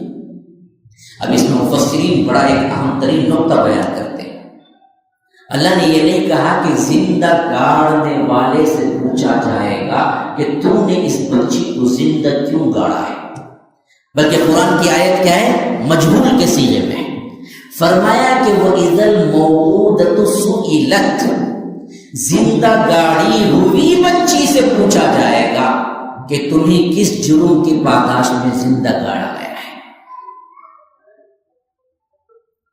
زندہ جو گاڑا تھا باپ، اس سے تو پوچھنا ہے نا جی اصل کہ تو نے کیوں اپنی بیٹی کو زندہ گاڑا، لیکن قرآن کی آیت صیغہ مجہول میں گاڑی ہوئی لڑکی سے پوچھا جائے گا کہ کس جرم کی پاداش میں تم کو کاہے گاڑا ہے، یہ کیوں ہے؟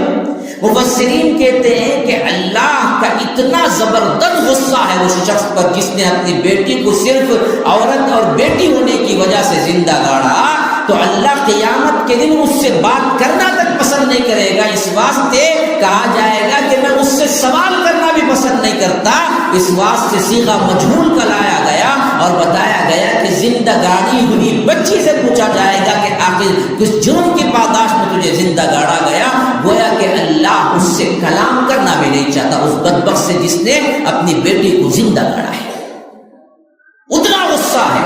لیکن عرب میں عام تھا۔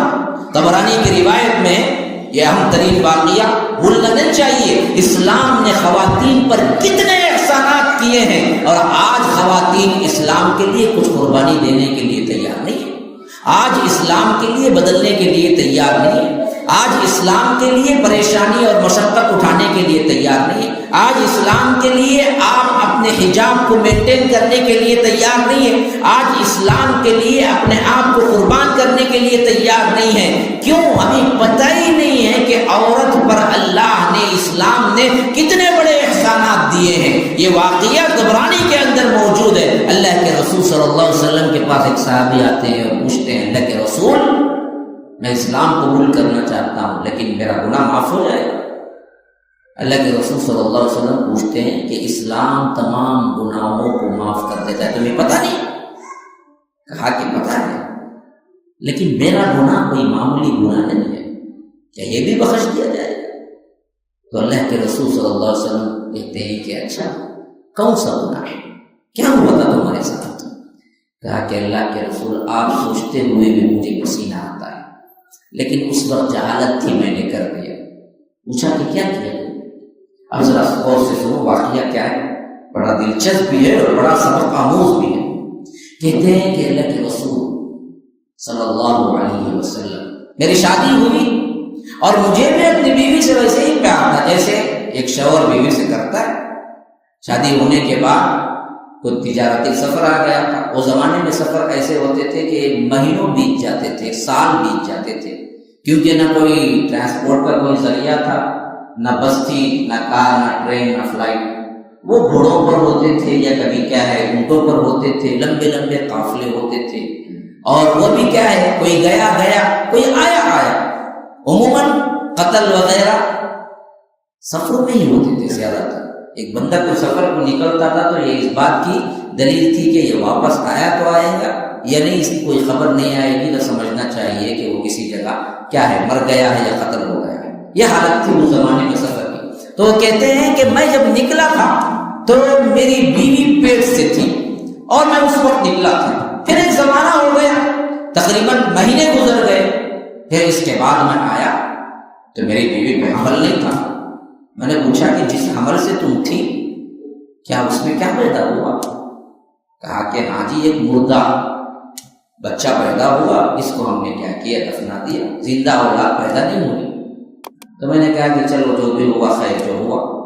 پھر اس کے بعد میں رہنے لگا، پڑوس کے گھر میں ایک چھوٹی سی بچی تھی، وہ بچی کبھی کبھار مجھ سے آ کے کھیلتی تھی اور میں بھی اس کے ساتھ بہت ہی محبت سے پیش آتا تھا ایک باپ کی طرح، اور یہ محبتیں بڑھتی گئی۔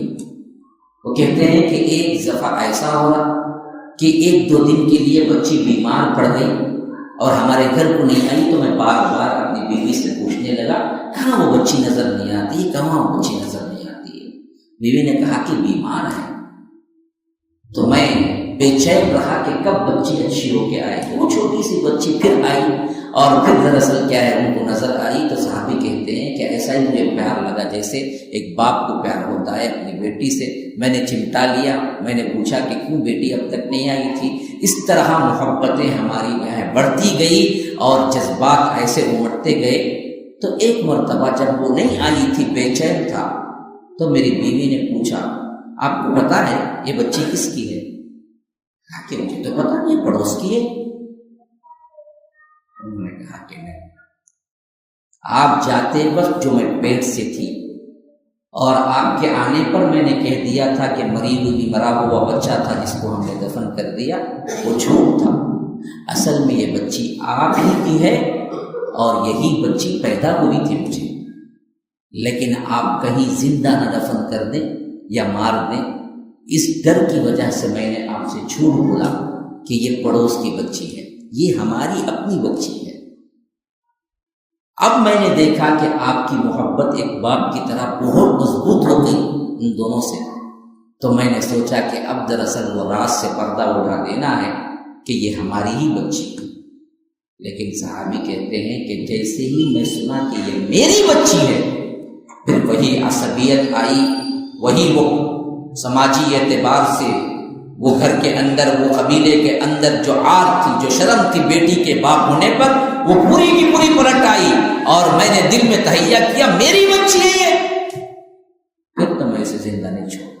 لیکن بیوی اس انداز سے مجھے بتائی کہ میں اس کے سامنے اظہار بھی نہیں کر سکا کہ مجھے بہت زیادہ غم ہوا ہے، خوشی نہیں ہوئی ہے مجھے، اتنا معلوم ہونے تک تو میں خوش تھا کہ پڑوس کی بچی تھی، لیکن اب مجھے معلوم ہوا یہ میری ہی بچی ہے تو مجھے کوئی خوشی نہیں ہوئی، بلکہ مجھے بڑا غم ہوا اور شرم محسوس ہو رہی تھی کہ میں بیٹی کا باپ کہتا ہوں۔ میں نے تہیہ کر لیا کہ کسی نہ کسی دن اسے کیا کروں گا، میں زندہ دفن کروں۔ میں نے کسی کو پتہ چلنے نہیں دیا، ویسی ہی محبتیں رکھی جیسے میں پہلے کرتا تھا۔ اور ایک مرتبہ جب بچی میرے پاس آئی تو میں نے کہا کہ بیٹی چلو آج ذرا سیر و تفریح کے لیے ذرا دور جائیں گے۔ بیٹی تو مجھے کیا کرنا شروع کر دی تھی، باپ باپ کہنا شروع کر دی تھی، ابو ابو کہنا شروع کر دی تھی، لیکن کبھی بھی میرا دل نہ پسے جائے۔ میں اس کا ہاتھ پکڑا، پہلے سے میں نے صبح جا کے قبر کھود کے رکھی ہوئی تھی، گڑا کھود کے رکھا ہوا تھا، جس کی طرف میں بچی کو شام کے وقت لے کے جا رہا تھا۔ اور جب جا رہا تھا تو اس وقت بھی بچی کہہ رہی تھی ابو مجھے کہاں لے جا رہے ہیں، کہاں لے جا رہے ہیں؟ میں نے کہا کہ سیر و تفریح کے لیے لے جا رہا ہوں، چل بیٹا چل جائیں گے جائیں گے، یہاں تک کہ وہ غار کے پاس آ گیا۔ پھر میں نے وہاں رکھ کے اور گہرا گڑھا کھودنا شروع کیا تو گڑھا کھودتے کھودتے اس کی مٹی آتی تھی، اڑتی تھی، میرے داڑھی میں کنکرے پڑ جاتے تھے تو وہ بچی آ کے صاف کرتی تھی، کہتی ابو جان آپ کی داڑھی میں تنکے ہیں، آپ کی داڑھی میں کنکرے ہیں، اس طرح جھاڑتی تھی، صاف کرتی تھی، تب بھی مجھے رحم نہ آیا اور میں کھودتا گیا۔ جب پوری قبر تیار ہو گئی تو میں نے پیچھے سے اسے دھکا دیا اور نیچے وہ گری تو مٹی ڈالنا شروع کر دی، یہاں تک کہ وہ آخری سانس تک ابو ابو میرے ساتھ کیا کر رہے ہیں، ابو میرے ساتھ کیا کر رہے ہیں، ابو میرے ساتھ کیا کر رہے ہیں، یہ آواز میرے کانوں میں گونجتی رہی اور میں پوری کی پوری مٹی ڈال کے دفن کر کے آ گیا اور یہ کہہ کے زار و قطار رونے لگے۔ اور ادھر سر اٹھا کے دیکھا تو اللہ کے رسول صلی اللہ علیہ وسلم بھی رو رہے تھے۔ کہا کہ اللہ کے رسول یہ ظالم ہے جو میں نے کیا ہے، کیا اللہ یہ بھی معاف کر دے؟ اللہ کے رسول صلی اللہ علیہ وسلم نے کہا کہ اسلام تو ہر گناہ معاف کرتا ہے، لیکن یہ واقعہ ایسا دردناک ہے کہ میں صحابہ کو بلاؤں، آپ صحابہ کے سامنے بھی بیان کر سکتے ہیں؟ کہا کہ ہاں اللہ میں سب کے سامنے بھی بیان کر سکتا ہوں۔ تو اللہ کے رسول صلی اللہ علیہ وسلم نے کہا کہ جمع ہو جاؤ، سب جمع ہو گئے تو کہا کہ اب ایک مرتبہ پھر سناؤ ان کے سامنے جاہلیت میں عورتوں کی کیا حالت تھی، کیسے تم لوگ زندہ دفن کر دیتے تھے۔ پھر وہ صحابی اپنا پھر واقعہ دہرائے سنائے کہ میرے ساتھ ایسا ہوا، میں نے اپنی خود کی بچی کو صرف اس بات پر باوجود محبت تھی، لیکن جب مجھے معلوم ہوا کہ یہ میری بیٹی ہے اور میں بیٹی کا باپ کہلانا نہیں چاہتا تھا، میں شرم محسوس کرتا تھا، اس حیثیت سے میں نے اپنے ہاتھوں سے زندہ اس کو دفنایا، جبکہ وہ مجھے ابو ابو پکار رہی تھی اور زار و قطار رویا تو تمام صحابہ نے رویا۔ یہ حیثیت تھی دنیا میں عورت کی جو اسلام نے انہیں اونچے بالکل عروج میں پہنچایا، اس حد تک فضیلت دی۔ یہی واقعہ جو اللہ کے رسول صلی اللہ علیہ وسلم کے دور مبارک میں صحابی سناتے ہیں، بچیوں کی ایسی تعلیم و تربیت ہوئی، اس کے بالکل برعکس واقعہ بھی آپ سن لیجیے۔ حضرت حمزہ شہید ہو گئے، کب شہید ہوئے پتہ ہے کسی کو؟ کیا پتا، لیٹسٹ پکچر کروایا بولا ان کو معلوم ہے، کہاں کیا شوٹنگ ہوئی معلوم، کوئی کرکٹ سے دلچسپی، کوئی فلاں سے، کوئی ہماری خواتین نئے نئے ڈشز میں مصروف ہوتی ہیں، ان کو کیا پتہ ہے، نہ تاریخ اسلام پتہ ہے، نہ سیرت النبی پتہ ہے، ہم اس سے لینا دینا کیا ہے؟ ہم تو ایک الگ ہی دھن میں زندگی گزارتے ہیں، بس یہ بناؤ وہ بناؤ، یہ کرو وہ کرو۔ ہماری خواتین کی زندگیاں دیکھیے، 24 آورس میں جتنا وقت ان کو جاگنے کا ملتا ہے اس میں تو 50 سے اوپر وقت کچن میں گزار دیتی ہے۔ اور دوسرا آج کا سب سے اہم ترین جو حربہ ہے موبائل، اس میں تو تقریباً چلے جاتا ہے بقیہ پورا وقت۔ کئی طلاق صرف اس واسطے ہو گئے کہ موبائل چھوڑتی نہیں، شوہر کو دیکھتی، میرے پاس آئے ہیں میرے پاس، میں ایسے ہی سدھی باتیں کرنے والا نہیں ہوں. میرے پاس آئے ہیں کہ میں نے بیوی کو صرف اسی واسطے طلاق دی یا ہم دونوں کے درمیان باقاعدہ طلاق واقع ہوئی راضی ہونے کے بعد کہ ہاں میں نہیں رہ سکتی عورت. وجہ صرف کیا ہے؟ موبائل.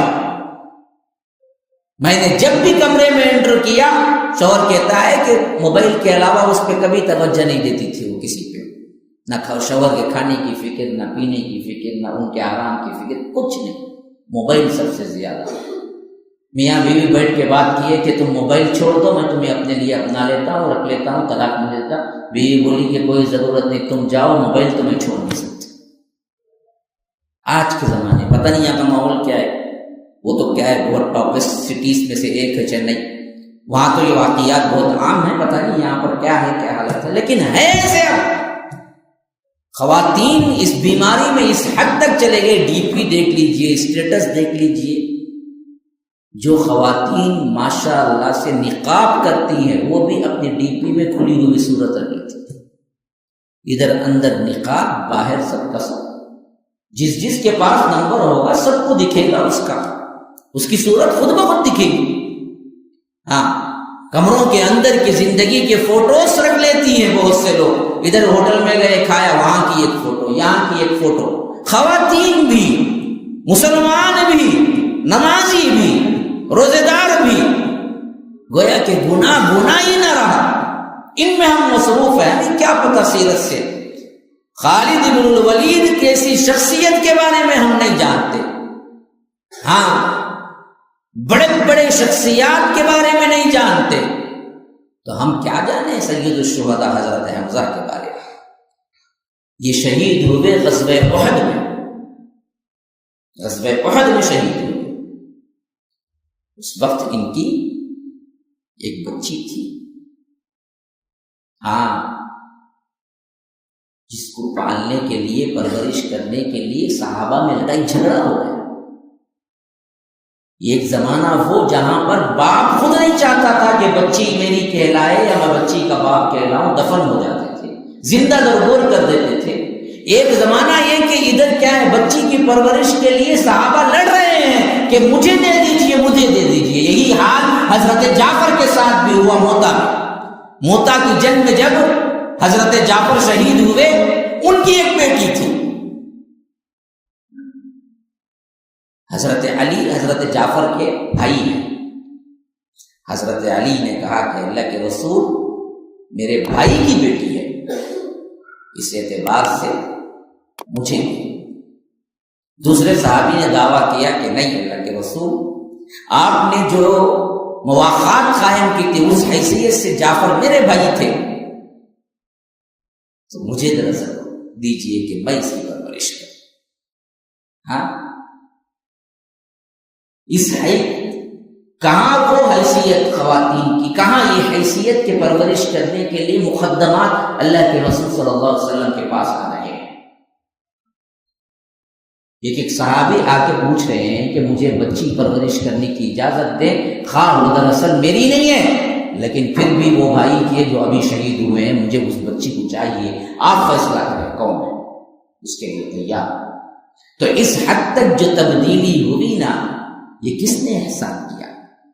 یہ اسلام نے احسان کی. یہ خواتین کی عزت کس نے دی؟ یہ ٹوٹل معاملات آج دنیا کے جو بدلے ہیں، اس کی سب سے پہلی ابتدا کہاں سے ہوئی؟ یہ تو اسلام نے دی ہے. جس کو آج ہم دراصل کہتے ہیں کہ اسلام نے حقوق نہیں دیے، یہ دراصل مغربی تہذیب نے ہمارے اوپر لٹریچر کے ذریعے اس طرح کے الزامات رکھے.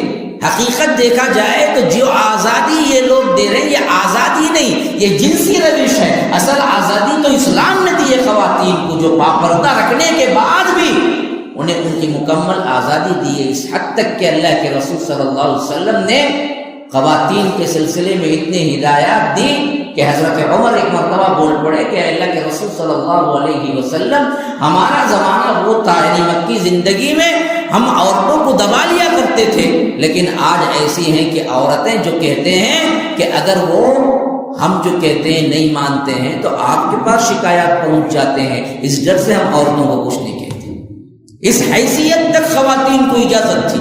کہ وہ آئیں وہ ڈائریکٹ کہیں کہ فلاں شوہر میرے ساتھ صحیح سلوک نہیں کیا. اللہ کے رسول صلی اللہ علیہ وسلم ڈانٹتے تھے باقاعدہ بلا کے کہ تم نے ان کے ساتھ صحیح سلوک نہیں کیا, تم نے فلاں کام میں ان کے ساتھ کیا تعاون نہیں کیا.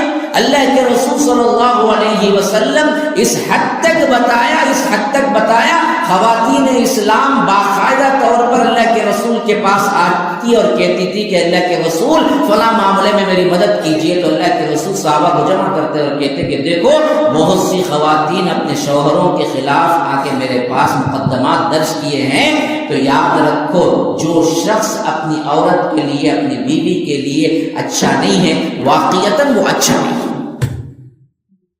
اس لیے فرمایا کہ خیرکم لأہلی وانا خیرکم لأہلی, تم میں کا سب سے بہترین شخص وہ ہے جو اپنی بیوی کے لیے اچھا ہے اور میں اپنی بیوی کے لیے اچھا ہوں.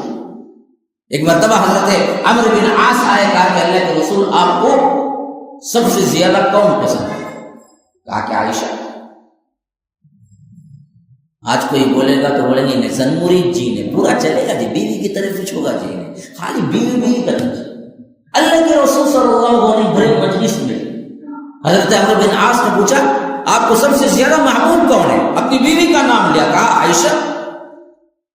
حضرت عمرو بن عاص نے کہا کہ اللہ کے رسول صلی اللہ علیہ وسلم میں عورتوں کے سلسلے میں نہیں پوچھتا ہوں, مردوں میں پوچھتا ہوں کہ کون پسند ہے. کہا کہ ابو بکر عائشہ کے باپ.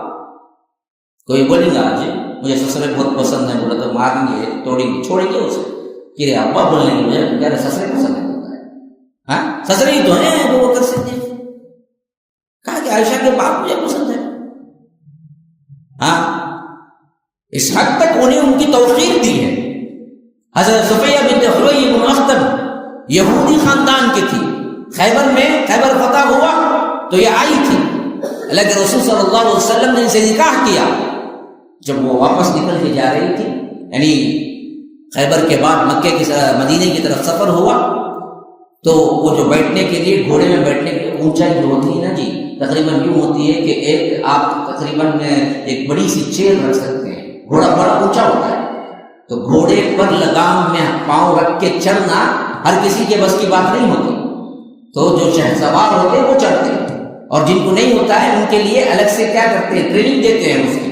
تو جب ان کو پاؤں رکھ کے چڑھنے پر مشکل ہو رہی تھی تو اللہ کے رسول صلی اللہ علیہ وسلم نے اپنی ران پیش کی. کہا کہ صفیہ یہاں پاؤں رکھو پھر تم چڑھو. گویا کہ آج کی زبان میں اگر کہا جائے تو ایسے ہے کہ بیوی نکلے اور شوہر کار کا دروازہ کھول کے کھڑا ہو کہ لو آؤ بیٹھو. اگر کوئی ایسا کرے گا, کوئی ملا بھی کرے گا تو بولیں گے کیا ہے جو مجھے زن مرید ہوگا جی, پورا عورت کی طرف کچھ ہوگا, کار کا دروازہ کھولو کھڑتا وہی نے. ارے اللہ کے رسول صلی اللہ علیہ وسلم نے اتنی عزت دی اپنی بیویوں کو, اتنی عزت دی کہ اپنی ران پیش کی کہ یہاں پاؤں رکھو, یہاں پاؤں رکھ کے چلو. ہاں اتنی عزت. رات کا موقع ہوتا, کبھی بات کرنے کا من ہوتا اما عائشہ سے, تو اللہ کے رسول جیسی مصروف ترین شخصیت, دنیا کی سب سے مصروف ترین شخصیت ہونے کے باوجود بھی اللہ کے رسول نے اما عائشہ کو کہانی سنائی ہے. پتہ ہے حدیث ام زرع, ایک حدیث ہے بخاری کی, حدیث ام زرع, وہ کیا ہے 11 شوہروں والی یعنی 11 خاندان کی کہانی ہے, جس کو اللہ کے رسول صلی اللہ علیہ وسلم نے حضرت عائشہ کے لیے خاص طور پر سنائی تھی. پوری حدیث ہے ام زرع کی, لمبی حدیث حضرت عائشہ کی. ہاں اس حیثیت سے کیا ہے, اموں کو تخلیق کی اور بتایا ہر معاملے میں ان کی طرفداری اور ان کے لحاظ سے جو کچھ بھی مردوں کے خیالات تھے اس کو بدلا کے رکھ دی. اما عائشہ رضی اللہ عنہ اور اللہ کے رسول صلی اللہ علیہ وسلم آپ لوگوں کے لیے بڑے فائدے کی چیز ہے, جن کی ابھی نئی شادی ہوئی ان کو بھی بڑے فائدے کی چیزیں ہیں جو میں بیان کر رہا ہوں. تو اللہ کے رسول اور اما عائشہ ایک جنگ میں جا رہی ہے, تو اللہ کے رسول صلی اللہ علیہ وسلم نے جو قافلہ تھا اس قافلے کو کہا کہ تھوڑا آگے ہو, تو وہ آگے چلے گئے. جب ادھر پردہ ہو گیا اما عائشہ پیچھے رہ گئی, پردے کا خیال لیکن برابر تھا, تو قافلے کو کہا اب آگے جائے. جب صحابہ آگے نکل گئے اللہ کے رسول صلی اللہ علیہ وسلم اما عائشہ کے پاس آئے, کہا کہ کیا ہے آج دوڑ لگائیں گے, رننگ ریس. بتاؤ کون سا شوہر بیوی رننگ ریس کھیلے؟ ہاں اگر کوئی کرے گا ایسے کام بھی تو کیا کہیں گے, ارے عجیب معاملہ ہے کہ یہ تو کیا ہے، بیوی کے ساتھ بالکل ہی بدل گیا ہے، دوستوں کو چھوڑ گیا فلاں ہے۔ اللہ کے رسول صلی اللہ علیہ وسلم نے کہا کہ عائشہ آج دوڑ لگائیں گے، وہ فلاں حد مقرر کی گئی، وہاں جانا ہے، اس حد تک بھاگنا ہے، دوڑنا ہے۔ پھر اما عائشہ اور حضرت محمد رسول اللہ صلی اللہ علیہ وسلم دونوں نے دوڑ لگائے، اور اما عائشہ آگے نکل گئی، اللہ کے رسول پیچھے رہے، گویا کہ وہ جیت گئی، اللہ کے رسول پیچھے رہے۔ پھر اما عائشہ کہتی ہیں کہ ایک زمانہ گزر گیا، 2-3 سال گزر گئے، پھر دوسری مرتبہ کسی جنگ میں ایسے ہی ہم سفر کے لیے جا رہے تھے، تو اللہ کے رسول صلی اللہ علیہ وسلم نے صحابہ کو کہا کہ تم آگے چلو۔ پھر اما عائشہ کے پاس آئے، کہا کہ عائشہ دوڑ لگائیں گے؟ حضرت عائشہ نے کہا کہ اچھی بات، دوڑ لگائیں گے۔ پھر اس کے بعد اسی طرح کیا ہے، ایک حد مقرر کی گئی اور دوڑ لگانا تھا، اور اما عائشہ کہتی ہیں کہ اس وقت جب میں دوڑ لگائی تھی تو نئی نئی شادی ہو گئی تھی، تو دبلی پتلی تھی، اور اس وقت تھوڑی سی بھاری ہو گئی تھی، تو میں اور اللہ کے رسول دوڑ لگائے۔ اس وقت اللہ کے رسول آگے نکل گئی، اما عائشہ پیچھے رہ گئی، گویا کہ اللہ کے رسول جیت گئے۔ اور اللہ کے رسول جیتنے کے بعد صرف جیت گئے وہاں نہیں ہے، بتانا مقصود ہے کہ جیتنے کے بعد اما عائشہ سے کہا کہ عائشہ اس دن کا بدلہ برابر ہو گیا۔ یاد بھی تھا اور ساتھ میں یاد بھی دلاتے ہوئے کہا کہ دیکھو اس دن کا بدلہ، اس دن تم نے کیا ہے آگے چل گئے اور آگے جیت لیا، اور آج میں آگے ہو گئے۔ اس طرح کے کھیل اما عائشہ کہتی ہیں کہ عید کا دن تھا، حبشی مسجد نبوی کے صحن میں کھیلا کرتے تھے، نیتوں سے ایک کھیل ہوا کرتا تھا ان کا قومی کھیل، اس سے کھیلا کرتے تھے۔ تو میں آئی تو اللہ کے رسول نے کھندا یوں جھکا دیا تاکہ میں اللہ کے رسول صلی اللہ علیہ وسلم کے کھندے پہ کیا ہے سر رکھ کے دیکھتی رہوں، اور میں اتنی دیر کھڑی رہی جب تک میرا جی نہیں بھر گیا، اور اللہ کے رسول صلی اللہ علیہ وسلم جیسی شخصیت میرے لیے کھندے کو جھکا کے کھڑے رہے، جب تک کہ میں خود ہو کے سیر نہیں ہو گئی اور خود ہو کے واپس پلٹ کے جانے لگی۔ تو اللہ کے رسول نے پوچھا کہ اما عائشہ سے کہ عائشہ بس کافی ہے، دیکھ لیا جی بھر کے؟ کہا کہ ہاں میں دیکھ لیا۔ تو تب جا کے اللہ کے رسول صلی اللہ علیہ وسلم واپس پلٹے۔ یہ خواتین اسلام کی عظمت، یہ معاملات اگر ہم اپنے طور پر ایسے چلے نا جی، ہمارے کئی طلاق رک جا سکتے ہیں، کئی معاملات بگڑنے سے پہلے بن جا سکتے ہیں، لیکن ہم کو سیرت نبوی سے کیا لینا دینا؟ ہم تو پڑھتے ہی نہیں ہیں جی، ہم کو سمجھ ہی نہیں آتا۔ تو یہ سب چیزیں جو اسلام نے احسانات کیے ہیں، اس کے عوض اسلام نے خواتین سے مانگا کیا ہے؟ یہ ہے وہ واقعات جو میں بیان کر رہا ہوں، تحریم سورہ تحریم کے آخری آیات۔ سب سے پہلا مانگ، خواتین مرد ہوں یا عورت ہوں، خواتین ہوں یا کوئی بھی، لیکن مسلمان کی حیثیت سے سب سے بڑی مانگ رب العالمین کی ایک ہے کہ دیکھو میرے ساتھ کسی کو شریک نہ کرنا، اپنی توحید پر قائم ہے۔ خواتین سمجھتے ہیں کہ ہم کو کیا لینا دینا توحید سے، ہم کو کیا لینا دینا دعوت سے، ہمارا کام تو کیا ہے کچن کا ہے نا۔ صحابہ کی زندگیاں اٹھا کے دیکھ لو، ان کی بیویوں نے صحابہ کے ساتھ جیسے صحابہ نے قربانیاں دی ویسے خواتین نے قربانیاں نہیں دی توحید کے لیے۔ اسی آیت میں دیکھ لو، فرعون جیسا ظالم، اس سے بڑا ظالم کوئی ہوگا کسی کا شوہر؟ اس کی بیوی رہتے ہوئے حضرت آسیہ نے توحید کو نہیں چھوڑا۔ تو آج خواتین اسلام کیسے بہانے بنا سکتے ہیں کہ ہمارا شوہر ظالم ہے، سیکھنے نہیں دیتا ہے، جانے نہیں دیتا ہے، ہم کیسے اسلام سیکھیں، ہم کیسے جا کے سیکھیں؟ ارے بھائی، فرعون سے بڑا ظالم تو نہیں ہوگا کسی کا شوہر۔ ایسے ظالم شوہر کے ساتھ رہتے ہوئے توحید پر جان دی ہے، توحید کے لیے مر مٹے ہیں، پھر تو اس سے بڑا ظالم تو دنیا میں کوئی نہیں ہے۔ تو خواتین اسلام کو اللہ مثال دیتا ہے کہ تم توحید میں آسیہ بنو، توحید کے معاملے میں سمیہ کی مثال اٹھاؤ، توحید کے معاملے میں اما عائشہ اور خدیجہ الکبریٰ کی مثال اٹھاؤ۔ یہ لوگ ہیں تمہارے آئیڈیل، توحید کبھی نہ چھوڑنا۔ اور توحید کی سب سے بڑی خواتین کے اعتبار سے اس کا امتحان جو ہوتا ہے نا جی، وہ بچے کے سلسلے میں ہوتا ہے۔ شادی ہو گئی، اولاد نہیں ہوئی، کیوں کہہ رہا ہوں پتہ ہے؟ یہ ان کی سب سے اہم ترین نازک رگ ہے۔ اچھے اچھے توحید میں رہنے والے، اچھے اچھے توحید کے قائل، اچھے اچھے موحدین کے اندر بھی جب عرصہ گزرتا ہے تو وہ بھی بچے کے چکر میں ادھر ادھر کی کیا ہے درگاہ کی خاک چھانٹتے ہیں یا چاٹتے ہیں یا فلاں بابا کے پاس فلاں کے پاس جاتے ہیں اور عزت بھی گنواتے ہیں، پیسہ بھی گنواتے ہیں۔ اسی واسطے اللہ تبارک و تعالی نے بچے کے سلسلے میں خصوصیت کے ساتھ ذکر کیا حضرت زکریا کی اہلیہ۔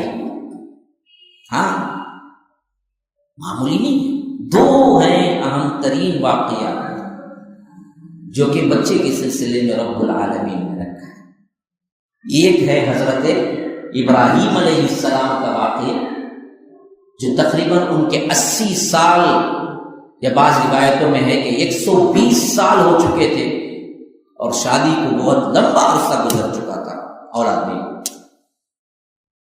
پھر اللہ نے دینا چاہا تو حضرت ہاجرہ کے بدن سے ان کو دے دیا۔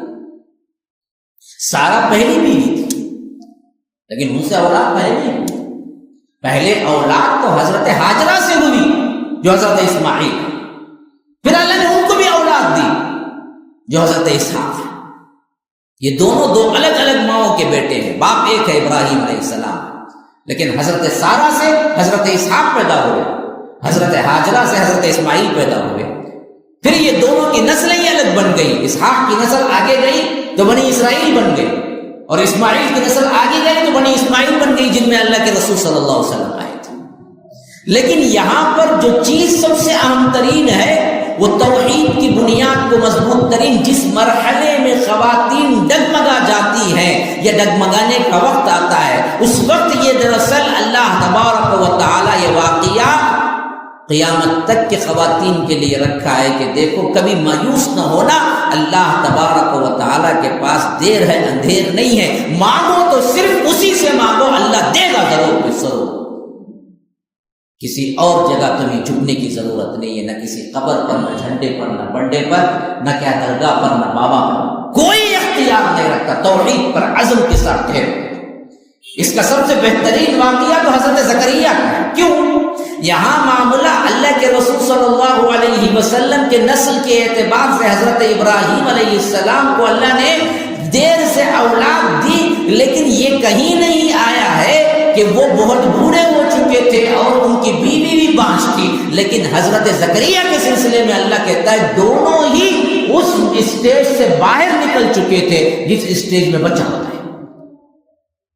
یعنی بچہ پیدا کرنے کا جو موسم ہوتا ہے، جو جوانی ہوتی ہے، جو عمر ہوتی ہے، وہ عمر سے دونوں ہی پار کر چکے تھے، بالکل مایوس۔ اس کا واقعہ آپ پڑھ جائیے، آپ کے جسم پہ رونگٹے کھڑے ہو جائیں گے کہ رب العالمین کیسے بیان۔ حضرت زکریا سورہ مریم کی ابتدا میں کہہ رہے ہیں، ہاں کیسی دعا ہے ان کی، ذرا غور کرو۔ وہ کہتے ہیں، اللہ تبارک و تعالیٰ فرماتا ہے، قال رب انی، انہوں نے کہا اے میرے رب، وہن العظم منی، میری ہڈیاں بھی بوسیدہ ہوں، میں بوڑھا کمزور ایسے ہو گیا ہوں کہ میرے ہڈیوں میں بھی کچھ طاقت نہیں ہے۔ کون کہہ رہے ہیں؟ زکریا، وہن العظم منی واشتعل الراس شیبا، اور میرا پورا سر سفید ہو چکا ہے، یعنی کوئی ایک بال بھی کالا نہیں، اتنا بوڑھا ہو چکا۔ واشتعل الراس شیبا ولم اکن بدعائک رب شقیا، لیکن اے میرے رب میں تیرے سے دعا کر کے کبھی نامراد نہیں ہوا، امید یقین کے ساتھ تجھے پکارا کہ اللہ مجھے ایک وارث دے دے، یرثنی ویرث من آل یعقوب، ایک بچہ مجھے دے دے جو میرا وارث بنے، ہاں یرثنی ویرث من آل یعقوب واجعلہ رب رضیہ۔ اللہ کہے یا زکریا انا نبشرک بغلام، فوری وحی اتری کہ زکریا ہم تمہیں ایک ایسے بچے کی بشارت دیتے ہیں، اسمہ یحییٰ، اس بچے کا نام یحییٰ ہوگا، ابھی پیدا بھی نہیں ہوا، بوڑھے ہیں، بچہ ہونے کا امکان بھی نہیں ہے، لیکن پکارا اس سے خوبصورتی سے، اس یقین، اس توحید کے ساتھ کہ دینے والا تو ہی ہے، تو رب نے فوراً جواب دیا کہ یا زکریا انا نبشرک بغلام، تمہیں ایک بچے کی بشارت ہے اور بچے کا نام بھی بتا دیتا ہوں، یحییٰ اسمہ یحییٰ، اس کا نام یحییٰ ہوگا، لم نجعل لہ من قبل سمیہ، کائنات میں اس سے پہلے یحییٰ نام کا کوئی بچہ پیدا ہی نہیں ہوا، یہ سب سے پہلا بچہ ہے جس کا نام یحییٰ تھا۔ مانگے کون مانگے؟ کون مانگے؟ زکریا نے مانگا نا، اللہ نے کہہ دیا نا، بات ہو گئی نا؟ نہیں، بڑھاپا اس لیول کو پہنچ چکا تھا جب اللہ نے کہا کہ اب تمہیں بچہ ہوگا جس کا نام یحییٰ ہوگا، تو حضرت زکریا نے کہا کہ انا یکون لی غلام، اے اللہ میرے ہاں بچہ کیسے ہوگا؟ ہاں وہی پوچھے تھے، اللہ نے کہہ دیا بچہ ہوگا تمہیں۔ بے یقینی کی کیفیت اس حد تک ہے کیونکہ ماحول جو دے رہے تھے وہ ماحول میں بالکل بوڑھے ہو چکے تھے اور بیوی ان کی بانجھ ہو چکی تھی، تو اللہ نے کہا کہ تم کو بچہ ہوگا یحییٰ۔ تو حضرت زکریا پھر آگے پوچھ رہے ہیں کہ انا یکون لی غلام، میرے ہاں بچہ کیسے ہوگا؟ وکانت امرأتی عاقرہ، اور میری بیوی بانجھ ہے، بچہ پیدا ہی نہیں کر سکتی۔ ہاں وکانت امرأتی عاقرہ، اور وقد بلغت من الکبر عتیہ، اور میں تو بالکل بوڑھا ہو کے آخری منزل پہ پہنچ گیا ہوں، میری بیوی بانجھ، میں بڑھاپے کو، اللہ تو کہتا ہے کہ بچہ ہوگا۔ یہ بے یقینی کی کیفیت تھی جو اللہ ذکر کرتا ہے۔ اللہ نے کہا کہ ذالک، ہوگا ایسے ہی، بس میرا حکم چلتا ہے، میں نے کہہ دیا ہوگا ہوگا، بس کذالک۔ کوئی بھی یقین نہیں ہے۔ حضرت زکریا نے کہا کہ قال رب اجعل لی آیہ، اے اللہ کوئی نشانی تو رکھ دے اللہ، مجھے پتا تو چلے کہ بچہ کیا ہے، حمل میں آ چکی ہے میری بیوی، تو کوئی کیا ہے، وہ ٹائم کوئی اسکیننگ سسٹم تو نہیں تھا نا جی کہ بچہ ٹہرتے ہی معلوم ہو جائے۔ تو انہوں نے پوچھا کہ اے اللہ کوئی نشانی تو رکھ، بتا دے مجھے، رب اجعل لی آیہ۔ اللہ نے کہا آیتک اللہ تکلم الناس ثلاثة ایام الا رمزا، جیسے ہی تمہاری بیوی حمل سے ہوگی تمہارے اندر نشانی یہ ہوگی کہ تم اچھے صحیح ہو، سالم ہوتے ہوئے بات نہیں کر سکو گے، بات بند ہو جائے گی۔ بات بند ہوگی کس وجہ سے؟ بیماری کی وجہ سے نہیں، ہاں مکہ پن جسے کہتے ہیں، گونگا جسے، وہ نہیں ہوگا، یہ نشانی ہوگی کہ اب بچہ ٹھہر چکا ہے، حمل ہو چکا ہے، تمہاری بیوی بانجھ جو تھی اللہ نے ان کو اصلاح کر دی، برابر کر دیا، سیٹ کر دیا، اب تم دونوں کو بچہ پیدا ہونے والا ہے۔ اس کی نشانی یہ ہے کہ آیتک اللہ تکلم الناس ثلاثة ایام الا رمزا، ایک جگہ فرمایا کہ ثلاثة لیال سویہ، کہ تم کچھ دن کے لیے بات نہیں کر سکو گے، اگر تم کو بات کرنا پڑے گا قوم سے، کیونکہ نبی ہے نا جی، سوالات آئیں گے پوچھیں گے، تو فرمایا اگر ویسی ضرورت بھی پڑ جائے تو آپ صرف اشارے سے بات کریں کہ دیکھو یہ کرنا ہے یہ نہیں کرنا ہے، زبان سے تم کچھ نہیں بول سکو گے۔ اللہ نے بچہ دیا ہوگا، بالکل، یہ ہے توحید۔ خواتین جس معاملے میں ہمیشہ کیا ہے، توحید کو چھوڑتے ہیں، اس کا ذکر قرآن میں کر کے رب نے بتایا کہ دیکھو ایسے کٹھن مرحلے میں جب بچہ نہیں ہوگا تب بھی نہیں چھوڑنا، صرف مجھے ہی پکارنا، پھر تو زندگی کے دوسرے جتنے مراحل ہیں ان سب میں صرف اللہ پہ بھروسہ کرنا، کسی کو نہیں اس کے ساتھ شریک کرنا۔ اس کے لیے میں حضرت سمیہ کا واقعہ آپ لوگوں کو مثال دیتا ہوں۔ حضرت سمیہ کو پورے خاندان کے ساتھ ابو جہل، ابو لہب وغیرہ کٹھن مرحلے سے گزارے، باندھ کے رکھ دیا۔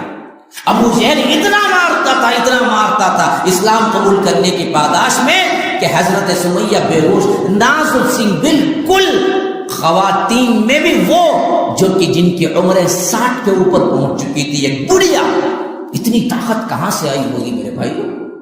یاد رکھو یہ ایمان کی طاقت ہے۔ ایمان جب آتا ہے نا جی، پہاڑوں سے ٹکرا جاتا ہے، کہ صرف ایمان والوں کو سمجھ آ سکتی ہے کہ طاقت حضرت سمیہ کے اندر 60 سال کی عمر میں کہاں سے آئی تھی۔ وہ مار کھاتے تھے لیکن احد احد کہنا نہیں بھولتے تھے، کہتے تھے کہ اللہ ایک ہے، اللہ ایک ہے۔ ابو جہل نے ایک مرتبہ اتنا مارا کہ بے ہوش ہو گئی. ہوش میں آئے تو کہا کہ اب بتا جس اللہ کو تو مان رہی ہے، جس کے لیے تو نے معبودوں کو چھوڑ دیا ہمارے، وہ زیادہ سزا دے سکتے ہیں یا تمہارا اللہ؟ جتنا میں مارا ہوں اتنا تمہارا اللہ سزا دے سکتا ہے؟ اب بھی سن، اب بھی واپس آ جا. تو حضرت سمیہ دیکھیے، وہ اتنا بڑا چودھری بنا بیٹھا تھا کہ سوچ رہا تھا اتنا مارا ہوں اب تو یہ دراصل کیا ہو جائیں گی، تبدیل کمزور پڑ جائیں گی. لیکن توحید کا غلغلہ دیکھو، توحید کی عظمت دیکھو. جب اس نے یہ پوچھا کتنا حقیر ہو گیا تھا ابو جہل کہ انہوں نے اسے کہا کہ قریب آ. جب وہ قریب آیا تو اس کے منہ پہ تھوک دیا کہ تجھے جواب دینے کی بھی ضرورت محسوس نہیں.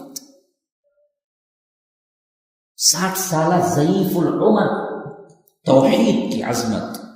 ایک اللہ پر ایمان لاؤ، دنیا میں کچھ بھی ہو جائے اس کے علاوہ کسی کو نہ پکارو. اس کے لیے جان دے دو دینا پڑے، مال دے دو دینا پڑے، اولاد دے دو دینا پڑے، توحید کو نہ چھوڑو. ہاں، ٹوٹ کے محبت کرو اسلام سے، جناب محمد رسول اللہ سے، اللہ سے. اس سے بڑی کوئی محبت نہیں ہے. جس دل میں رسول اللہ اور اللہ کی محبت نہیں ہے وہ دل کہلانے کے لائق نہیں ہے.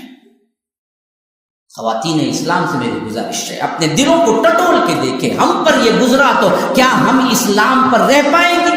حضرت سمیہ کو اتنا مارنے کے باوجود بھی وہ کہہ رہے ہیں کہ احد احد احد، اللہ ایک ہے، تیری کوئی حیثیت نہیں. تو ابو جہل کو اتنا غصہ آیا، اس نے کہا کہ لاؤ گھوڑے لاؤ.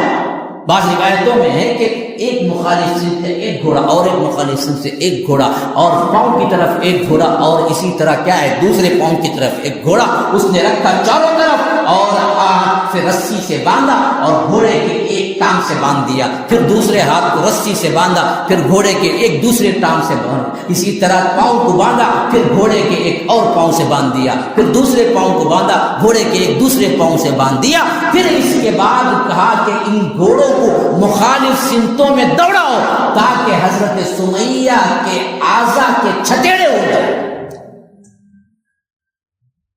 لیکن تب بھی ان کے زبان پر تھا احد احد احد، اللہ ایک.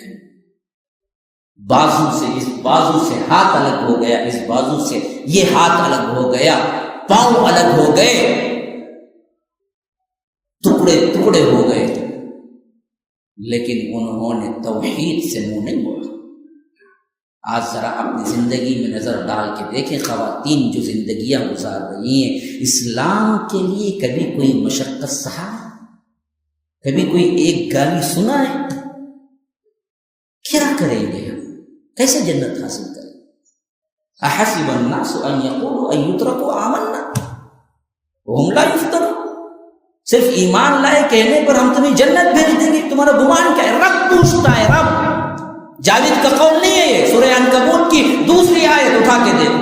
فرمایا کہ احسب الناس ان یقولوا ان یترکوا آمنا، کیا تم لوگوں نے یہ گمان کر لیا ہے کہ تم صرف یہ کہو کہ ہم ایمان لائے ہم تمہیں سیدھے جنت میں داخل کر دیں گے؟ وہم لا یفتنون، ہم تمہیں آزمائیں گے نہیں.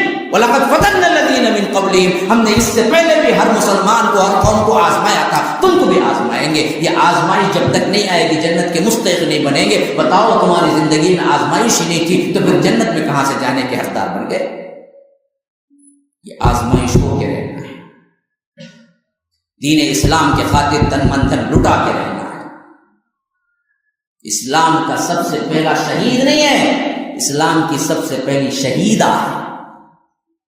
سب سے پہلی شہادت پانے والی اسلام کے راہ میں حضرت سمیہ ہیں. اور آج خواتین اپنے گھروں میں مست ہیں. جب دیندار گھرانے میں بھی دیندار لوگ بھی دیندار خواتین بھی بس کیا ہے، نماز روزے سے رہ جاتی ہیں. دعوت کی فیلڈ پہ اسلام کے لیے آگے بڑھانے کی فیلڈ میں، دعوتی فیلڈ میں بالکل بھی نہیں. کہتے ہیں تو مردوں کا میدان ہے، ہم کیا کریں. ایسا ہوتا تو حضرت سمیہ کیوں شہید ہوتی؟ جی مردوں کا میدان تھا تو سب سے پہلی شہیدہ کیوں سمیہ ہوئی؟ کیوں ٹکڑے ٹکڑے کر دیا گیا انہیں؟ ہاں، حضرت ام عمارہ ہیں، میدان احد میں اللہ کے رسول کو بچانے کے لیے تلوار سونت کے آئی تھی، حتیٰ کہ اللہ کے دیکھا کہ ہر طرف مجھے عمارہ ہی نظر آئی، کیونکہ وہ جس طرح تلوار چلاتی ہوئی میرے آگے پیچھے حفاظت کے لیے دوڑ رہی تھی، میں نے کسی اور کو نہیں دیکھا۔ خواتین دندان مبارک شہید ہوئے، خون رس رہا تھا، خود کی کڑیاں چپ گئی تھی۔ جو ہیلمٹ ہوتا ہے اسے خود کہتے ہیں۔ جنگ کے لحاظ سے جس طرح کیا ہے، اس زمانے میں لوہے کا ہیلمٹ ہوتا تھا جو پہنتے تھے، اس کے کنکرے تھے، اس کے جو 2 کڑیاں تھی وہ اللہ کے رسول صلی اللہ علیہ وسلم کے پیشانی مبارک پر چبھ گئی اور وہاں سے خون بہنا شروع ہو گیا، اور خون اتنا زور سے بہ رہا تھا، اس کو کھڑانے کے لیے صحابہ پریشان تھے۔ حضرت ابو عبیدہ دوڑتے بھاگ کے آئے، کہا کہ اللہ کے رسول اجازت دیجئے کہ میں اپنے دانتوں سے اس کو نکال دوں، کیونکہ یہ کڑیاں اندر رہیں گی تو درد بھی ہوگا اور خون بھی نکلتا جائے گا۔ صدیق اکبر نے آئے کہا کہ اللہ کے رسول مجھے اجازت دیجئے، میں آگے بڑھتا ہوں۔ تو اس وقت حضرت ابو عبیدہ نے بڑی پیاری بات کہی کہ صدیق تم نے تو بہت نیکیاں کمائی ہیں، اللہ کے واسطے اس مرتبہ مجھے چھوڑ دو کہ میں آگے بڑھتا ہوں۔ اور انہوں نے خود کی کڑی جب نکالی تو ایک دانت سامنے سے ٹوٹ گیا، ایک دانت ان کا شہید ہوا، ایک کڑی نکلی، ان سے خون رسنا شروع ہو گیا، خون جانا شروع ہو گیا۔ تو حضرت ابوبکر نے کہا تو اب تو بس کرو، دوسری کڑی کے لیے میں آگے بڑھتا ہوں۔ کہا کہ نہ اللہ کی قسم اس معاملے میں مجھے چھوڑ دیجئے، میں ہی یہ پورا کرتا ہوں۔ پھر دوسری کڑی نکالی، دوسرا دندان مبارک بھی ان کا شہید ہو گیا۔ لیکن لوگوں نے کہنا شروع کیا اللہ کی قسم ابو عبیدہ جب پورے دانت والے تھے اتنے خوبصورت نہیں تھے، جب اللہ کے رسول کے لیے 2 دانت دیے تو اس سے زیادہ خوبصورت ہو گئے۔ یہ محبت ہے، یہ محبت ہے، یہ محبت دل میں بسا۔ تو عمارہ آئی کہ تلوار سونپ کے ہر جگہ سے اللہ کے رسول صلی اللہ علیہ وسلم کی حفاظت کر رہی تھی۔ جب خود کی کڑیاں نکل گئی اور خون اس میں سے آنا شروع ہو گیا، اما عائشہ اور حضرت فاطمہ جیسی شخصیتیں آئی تھی، اور روایتوں میں آتا ہے فاطمہ اس وقت سب سے چھوٹی عمر کی تھی، 17-18 سال بھی نہیں ہے، لیکن باپ کے اعتبار سے دیکھ رہی تھی کہ اللہ کے رسول کو خون رس رہا ہے۔ اس وقت کے ان کے نالج کے اعتبار سے طبی لحاظ سے اتنی بہترین ڈاکٹر تھی، وہ گئی چٹائی جلائی اور چٹائی کی راکھ لے آ کے اللہ کے رسول کے پیشانی مبارک پہ لگایا، کہا کہ ابا جان یہ خون کو کھڑانے کے لیے استعمال ہوتا ہے، اس طرح آپ کا خون کھڑے گا۔ یہ تھی خواتین اسلام، یہ ہے اصل میں ہمارے ہیرو۔ یہی وہ زمانہ تھا جس میں اللہ کے رسول صلی اللہ علیہ وسلم کے خبر لینے میں مشہور ہو گیا کہ اللہ کے رسول صلی اللہ علیہ وسلم شہید ہو گئے ہیں۔ تو اپنے گھر سے عورت نکلی، اور وہ نکلی تو سب سے پہلے میدان جنگ میں ایک شخص ملا، پوچھا کہاں جا رہی ہو؟ کہا کہ اللہ کے رسول کی خبر لینے، کہ مجھے معلوم ہوا ہے کہ اللہ کے رسول صلی اللہ علیہ وسلم کو شہید کر دیا گیا، تمہیں کچھ پتا ہے؟ کہا کہ مجھے تو کچھ پتا، کیونکہ ایسی بھگڑ مچی کہ پتا نہیں چلا، کہ وہ کہا کہ مجھے تو پتا نہیں ہے، لیکن اتنا پتا ہے کہ تمہارے والد صاحب میرے ہی ساتھ تھے جو شہید ہو گئے۔ کہا کہ کوئی مسئلہ نہیں، مجھے یہ بتاؤ کہ دراصل کیا ہے، اللہ کے رسول کی کیفیت کیا ہے؟ بولے کہ مجھے نہیں پتا۔ اللہ ان پر کروڑوں رحمتیں فرمائے۔ وہ صحابیہ پھر آگے نکل گئی، دوسرا شخص ملا کہ پوچھا کہ اللہ کے رسول کی کوئی خبر ہے بتاؤ؟ کہا کہ وہ تو پتا نہیں، لیکن اتنا مجھے پتا ہے کہ تمہارے شوہر میرے ہی ساتھ لڑ رہے تھے اور تمہاری شوہر شہادت پا گئے، میں نے خود دیکھا۔ کہا کہ کوئی مسئلہ نہیں، مجھے صرف یہ بتاؤ کہ اللہ کے رسول کی کیفیت کیا ہے؟ کہا کہ وہ تو مجھے پتا نہیں۔ کہا کہ آگے بڑھ گئے، وہ صحابی ابھی آگے بڑھے، تیسرا شخص ملا، پوچھا کہ اللہ کے رسول کی کیفیت کیا ہے؟ صحابیہ نے کہا، پوچھا تو اس شخص نے کہا کہ مجھے تو اس بارے میں خبر نہیں، لیکن تمہارا بیٹا میرے ہی ساتھ لڑ رہا تھا اور میرے آنکھوں کے سامنے ہی شہید ہوا، تمہارے بیٹے کی شہادت کی خبر دیتا ہوں۔ بولی کہ کوئی پتہ نہیں، کوئی مجھے کیا ہے اس کی پرواہ نہیں ہے، مجھے یہ بتاؤ کہ جناب محمد رسول اللہ کیسے ہیں؟ کہا کہ مجھے نہیں پتا۔ پھر آگے بڑھی، چوتھا شخص ملا، ان سے پوچھا کہ اب بتاؤ اللہ کے رسول کی کیفیت کیا ہے؟ اس نے کہا کہ اللہ کے رسول شہید نہیں ہوئے ہیں، بلکہ یہ دراصل دشمنوں نے اڑائی ہے افواہ، اللہ کے رسول بخیر و عافیت ہیں۔ تو فرمایا کہ اگر اللہ کے رسول ہیں تو اس کے علاوہ مجھے کوئی غم نہیں، نہ باپ کا، نہ بیٹے کا، نہ شوہر کا۔ محبت ہو تو یوں محبت۔ عاشقان رسول محبان اولیاء کہہ کے میلاد النبی میں بریانی کھانا، حلوے مانڈے کھانا، یہ اسلام نہیں ہے میرے دوست۔ اسلام تو یہ ہے کہ آپ اللہ کے رسول سے ٹوٹ کے محبت کریں۔ جنہوں نے تم پر احسانات کیا ہے، تمہیں ذلت کی عطا گہرائیوں سے نکال کے عورتوں کو مقام دیا ہے، تو سب سے پہلے توحید، اس کے لیے مر مٹو لیکن توحید نہ چھوڑو۔ تو سب سے پہلی چیز توحید۔ خواتین سے بہت کم مطالبات ہیں جن کو رب نے کہا ہے کہ یہ کر لو جنت چلے جاؤ، زیادہ مطالبات نہیں۔ میں نے پہلے گفتگو کی تھی خواتین کی احترام اور فضیلت، اور وہ سب سے بڑا جو ہمارے ذہنوں میں کیا ہے گردش کرتا ہے کہ اسلام نے ان سے ناانصافی کی، فلاں کی، وہ تردید میں نے ہٹائی اس واسطے کہ اسلام پر محبت آئے۔ پہلے دوسرے سیشن میں نے آپ کو بتایا کہ دیکھو اس احسانات کرنے والے اور اس پوزیشن کو تم میں لانے والے سب سے اہم ترین حقدار جناب محمد رسول اللہ صلی اللہ علیہ وسلم، ان سے ٹوٹ کے محبت کرو، ان کے حکم کو چلو۔ تیسری بات میں نے بتائی تھی کہ زندگی میں کبھی شرک نہ کرنا، اگر توحید ہو جائے اور اس پہ جم جائے تو پھر تو جنت کے حقدار خواہ مرد ہوں کہ عورت، اس میں ایکولیٹی ہے۔ لیکن آگے چل کر جو مطالبات ہیں بس وہ 5-1 منٹ میں ختم کر دیتا ہوں۔ توحید کے بعد خواتین اسلام سے مطالبہ اسلام کا یہ ہے کہ 5 وقتہ نمازی ہوں۔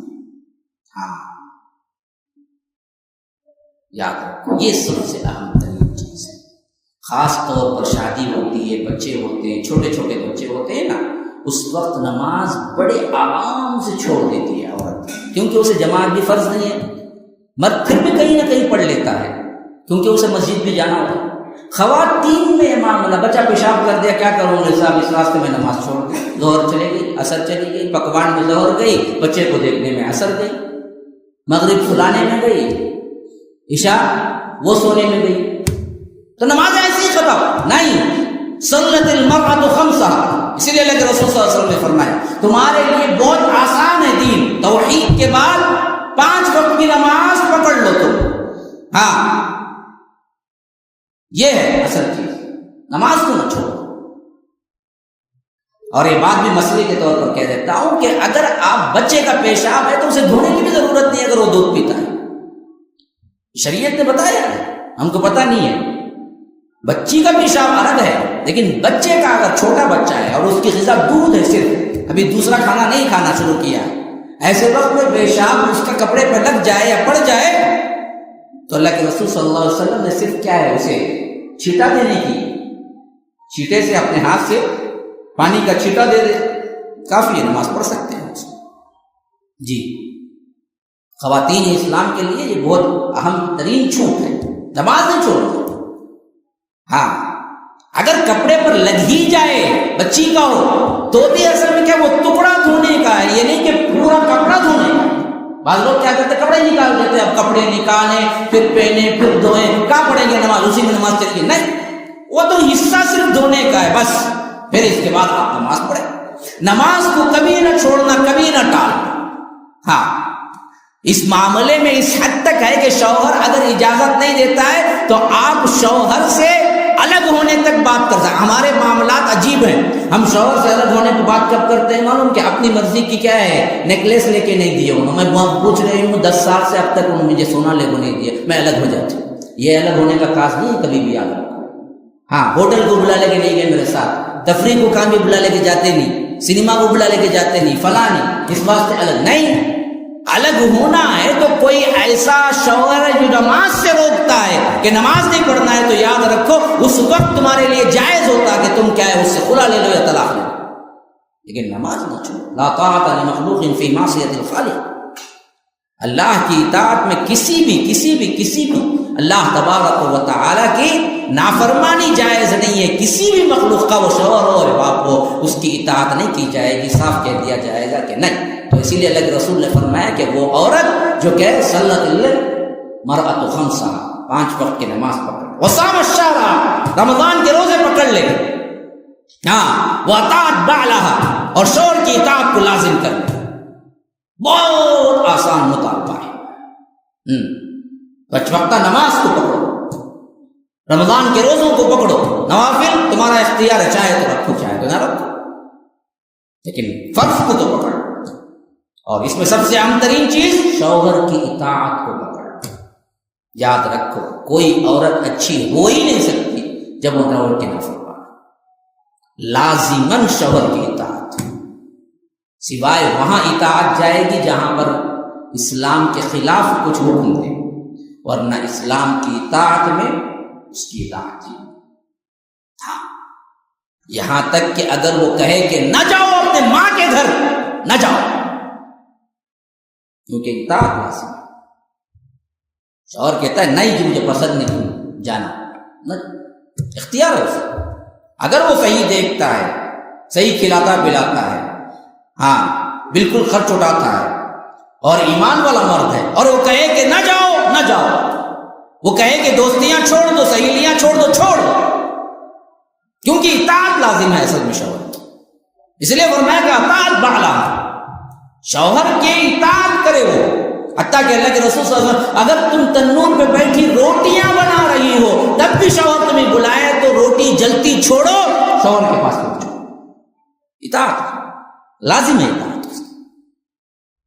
حتیٰ کہ مسجد جانے کے اعتبار سے بھی میں آپ کو انوکھا واقعہ بتا رہا ہوں، مسجد جانے کے اعتبار سے بھی پوچھے، اگر وہ اجازت دے تو جا سکتی ہے، نہیں۔ ہاں یہ اور بات ہے کہ شوہروں کو اللہ کے رسول صلی اللہ علیہ وسلم نے فرمایا کہ لا تمنعوا اماء اللہ مساجد اللہ، اللہ کی بندیوں کو اللہ کی مسجد سے جانے سے مت روکو۔ ہم کو کہا مت روکو، لیکن شوہر کو، بیوی کو یہی حکم ہے کہ وہ شوہر سے پوچھے میں جا رہی ہوں، اجازت ہے؟ وہ کہتا ہے اجازت نہیں جا سکتی۔ ہاں ہم کو کہا اللہ کے رسول نے تم اجازت سے انکار نہ کرنا، جب بھی وہ پوچھے اجازت دو۔ یہ سسٹم ہے، لینا تو ہمارے پاس ہے لیکن پوچھ کے جانا۔ اسی لیے حضرت عمر بن الخطاب کی بیوی ام کلثوم حضرت علی کی بیٹی تھی، نکاح میں بڑی پیاری بیوی تھی حضرت عمر بن الخطاب کی۔ جب وہ مسجد کے لیے جاتی تھی تو حضرت عمر کہا کرتے تھے میرا تو من نہیں مان رہا ہے کہ میں تم کو بھیجوں، لیکن میرا من یہ بھی نہیں کہہ رہا ہے کہ میں تم کو بحکم روکوں، کیونکہ اللہ کے رسول نے منع کیا ہے روکنے۔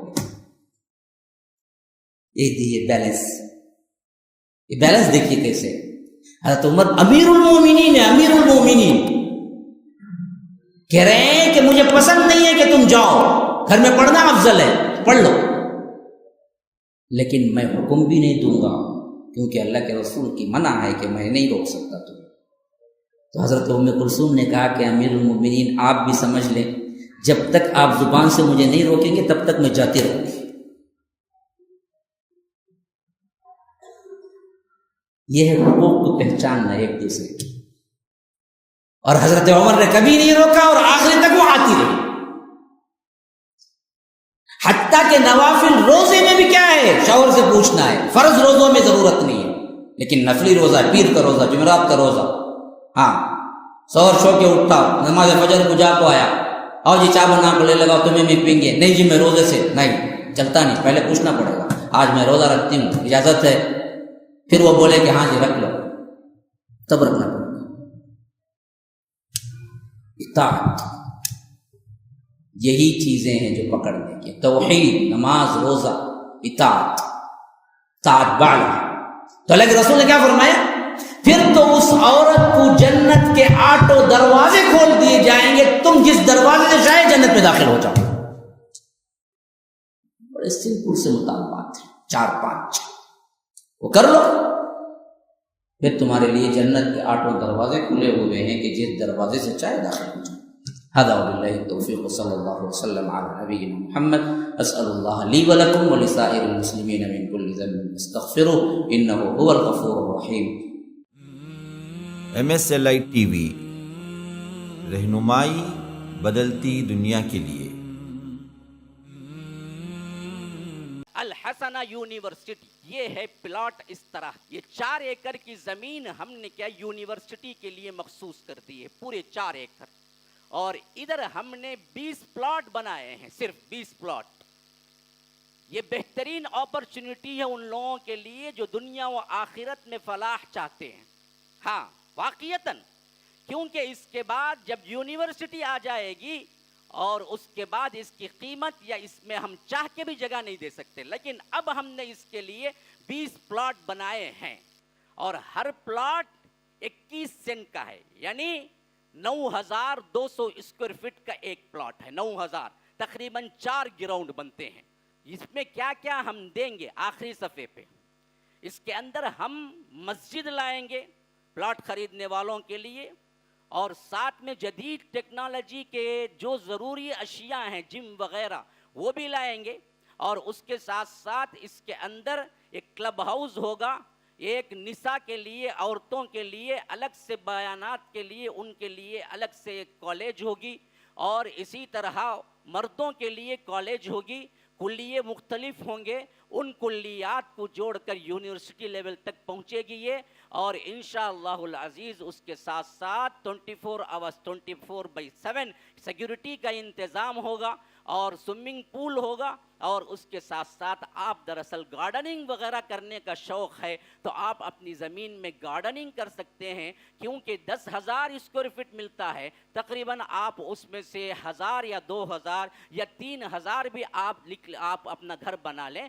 بقیہ آپ کے لیے 7,500 یا 7,000 کا آپ کے لیے وقفہ ہے کہ آپ جو چاہیں اس میں بنا لیں، اور اس کے علاوہ سب پوروں کے لیے اس میں اسکولنگ پری کے جی ٹو لے کر 12 تک پورا انتظام ہے، بچہ باہر جانے کی ضرورت نہیں، 12 کے بعد انشاءاللہ پھر اس کے بعد کالج انشاءاللہ وہیں پر پڑھے گا، اعلیٰ ترین ڈگری تک اس کو پہنچانے کے لیے ہم نے دین کے ساتھ دنیا بھی جوڑا ہوا ہے، باقاعدہ اس کو بیچلر ڈگری اور ماسٹر ڈگریاں دی جائیں گی، ایک الگ سے شعبہ بھی ہوگا خالص دینیات کے لیے۔ اچھا ایک بات اور بتا دوں، یہ 21 سینٹ ایک آدمی کے نام پر ہی نہیں، 2 3 4 آدمیوں کے نام پہ بھی رجسٹر ہو سکتا ہے، آپ میں ہی اپنے لوگ 4 لوگ 7.5 لاکھ مل جائیں گے، 4 لوگ تو 4 لوگ رجسٹر کر کے اپنے آپ کو الگ کر کے ان